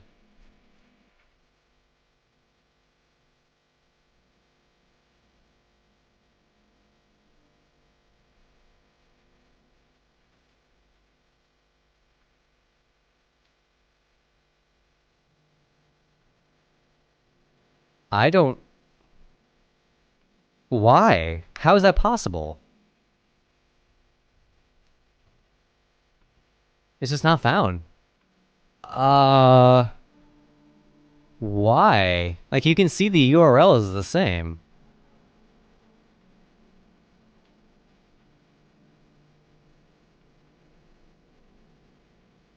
Oh, this one doesn't have www. I'm surprised that makes it. Oh, that does make a difference. That does make a difference.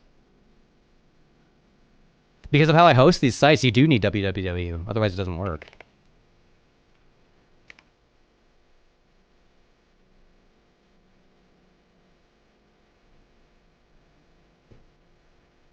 Yeah, that was a problem. That's weird.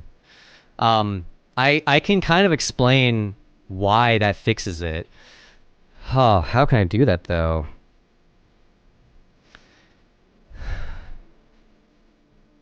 When you type chalacade.com into your web browser, it goes somewhere on the internet to figure out who owns it. And based on that ownership, it gets connected to some server, some endpoint. And then when it goes to some server or endpoint, it needs to route that traffic to the correct place. And in order for me to have... I am not explaining this well at all. Long story short, in order for me to have this hosted on Azure, I had to have the www thing. What's the difference between HTTP and HTTP? Oh, sorry, between HTTP and www? They are entirely different things. So HTTPS or HTTP, Hypertext Transfer Protocol, is the network event that browsers / the internet use to get data from a server to your computer. So HTTPS is like an instruction to tell it we're using the Hypertext Transfer Protocol service or security. I don't know if the S might stand for secure. And then www stands for World Wide Web. And normally you don't need it. You can just go to chalacade.com and like it's assumed. www means World Wide Web, but all of the internet is World Wide Web. HTTPS is a gateway where www is basically the web. www is like an identifier that we're talking about the World Wide Web. Because when we say web or network, that could mean a lot of different things. You can have a local network. Like you can have a network that is just your home network, and it behaves like the internet, but it's the internet of your house. The internet with a capital I is the World Wide Web, www. So when you say www, it's clarifying to this address bar that we are talking about the internet rather than some other network, multiplayer network, or a lot of governments have isolated networks that are not connected to the internet for security reasons. If something's connected to the internet, that means anyone on the planet could potentially reach it. But if you are not on the internet, it would not be reachable. It would only be reachable by other things on that network. And that's been a while since I really thought about that. Since I thought about the Clouds of Genuine Peak. Thank you. I commissioned my friend to make them, and I really, really love them. They turned out amazing. And Chemical Slayport, yeah. I love the soundtrack. Well, actually, this one is from Heart Gold Soul Silver. Chemical, I love your name, by the way. I think it's a really cool name. WW is just a subdomain. There's nothing special about it. Yeah. That is actually exactly what's happening, is that the domain is registered through GoDaddy. I connected the domain to Azure, and then the subdomain specifically for childk.com is www. I still think that's so annoying though, because on most websites you don't have to type in www.com or like to get to the website, right? You just type in youtube.com and it takes you to YouTube, or twitch.tv. You don't have to type in www.twitch.tv. It just takes you there. So it is weird and annoying that you can redirect your www subdomain to your domain. I think I actually can't. It's just something to configure. I know what you're talking about. And Alpha, I would actually love to have a conversation with someone who's more well-versed in this, because I agree with you. What I had to do, I can't pull up my Azure cloud right now. I don't think I can. I'll pull it up and see if I can show it next stream. But what happened is that because the domain I have is registered through GoDaddy, but the web app is hosted through Azure, the connection point requires you to do it in some way that I was struggling with. And like you said, you can redirect your subdomain. I think that's what I ended up doing just to make this site work in general. Actually, I know what it is. Is I have childk.com redirecting to www. That's what it was. Is that if you go to childk.com, it goes to www.childk.com. That's what happens. But what I don't understand is why childk.com/games. So like if I go to childk.com/games and no www, well, is that going to break it? No. But then if I do /games/cavern, that does work. But Legend of Lua doesn't work?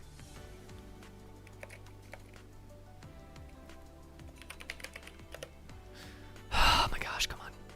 It probably is because I'm already on the site. Okay, how about I just go to a different one of these? Childk.com/games. Is it because I already have it open? I mean, now I'm confused. com/games/legend. You know, I think that when you type it into the URL, like the address bar, I think it might automatically be putting in the www. I think the browser is messing around because of your history. It might be. Try incognito. Let's try it on incognito. Good idea. childk.com/games. Okay, that works. And also, it didn't add the H. Well, maybe this is just a Google thing. childk.com/games/Legend of Lua. I don't know, dude. I wonder if it's some kind of like stale configuration file somewhere. I don't really know how to replicate. Maybe when you type it into the URL, like the address bar, it's automatically invisibly adding it. I think it puts the www automatically. That might be what's happening. And then when he did it from the old version of the README, like, am I able to go to browser? Yeah, like this one. I can go to this, and then. Like, maybe it's not... Yeah, like, it's actually not. It's not putting in the www when I click on this link. Yeah, it doesn't put it in there. So I think that's what it is. You can right-click on the address bar and tick the checkbox for the protocol to see... Oh.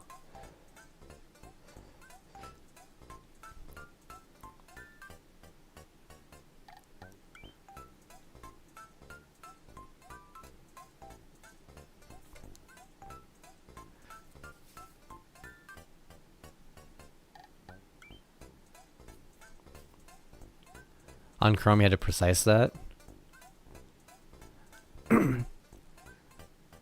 I am not quite sure. I'm having trouble finding the spot where this is at. Jellimations, hi, welcome in. Just working on some web stuff, trying out some of my web games because I have this web version of Legend of Lua. But sometimes when you click on a link, like an external link, it's Out of topic, but how's Pocopia going? I still boot it up once in a while, but I'm not quite as active as I used to be. But thank you for asking. I really love Pocopia. As soon as DLC comes out, I'm going to be back on that so hard. I got up to 185 hours on Pocopia. That's how much I loved it. When you were in incognito mode, I think it was using HTTP, not HTTPS. But like from here, I'm not in incognito mode. I'm using HTTPS and still this. Whoops, did I get rid of the incognito? That's fine. I'm gonna keep looking into this because it is a weird issue. But the thing is, I've been debugging this not found issue like kind of on and off. What's nice though is that I've kind of identified what the exact scenario is that leads to that. It's like this. I think that when you type the URL into a browser, it must be appending it somewhere. So there must be some browser setting like you were suggesting that somewhere it's appending or prepending the www part. And when you click on the link from here, it's not doing that. I think if you put HTTPS / but not www, okay, let's try that.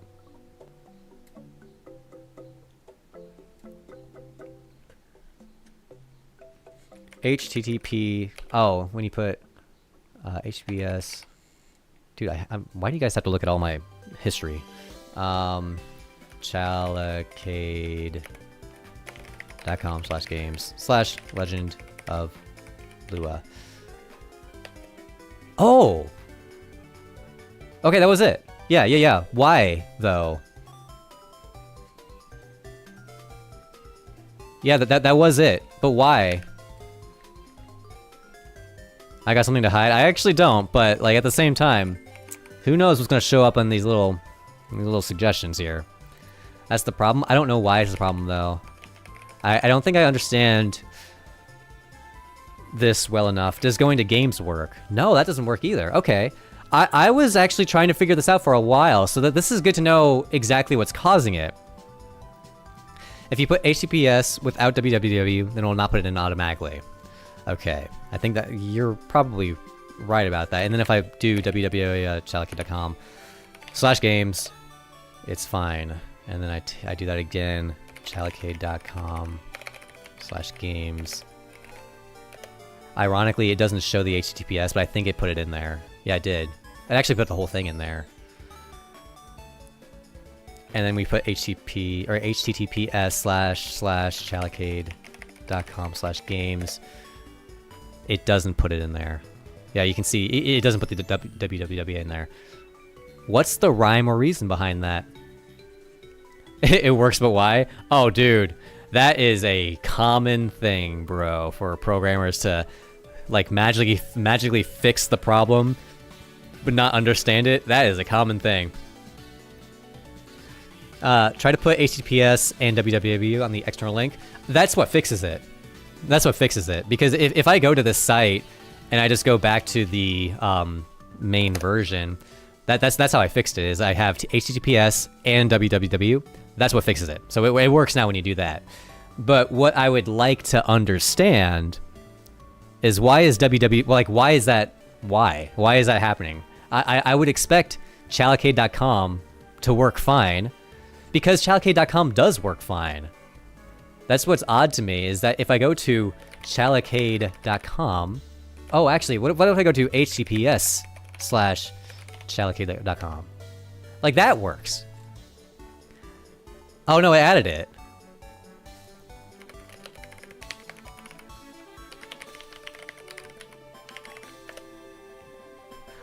Dude, this is just like a browser quirk. If you pass in a subdirectory, it doesn't automatically put in the www, but if you don't have the subdirectory, suddenly it does. Whoops, I didn't mean to do that. It's not the main page. That seems to be what's causing it, but I still don't think I still don't understand why. See, when there's these problems, and even though this solution is fine, I think that just having the link fixed like this is perfectly fine. There's no issue with that. I do like to understand why it's happening, and at the moment I really don't. A wildcard issue on your Azure config, I think it is something like that. Because what it is, it's an Azure static web app, and the way it hosts those, or the way that it serves those files is kind of odd, where like this subpage /games, it's a subdirectory within the website, and it doesn't get served when you go to childcade.com. But because, like, for example, Cavern exists on childcade.com/games/cavern. I wouldn't want Cavern to get loaded if I'm just going to childcade.com. So when I go to childcade.com, it doesn't load every game. It doesn't even load this page here. It only serves the content that's needed. And I think what's happening is that when you're deep linking directly into these games or into this games page, it's just for some reason, some config, something, it's not getting that data. It's not serving it correctly. It's not found. I do think it's some weird Azure related config issue that's with the hosting that I can solve. Thankfully, this is a minor problem. This is not that big of a deal.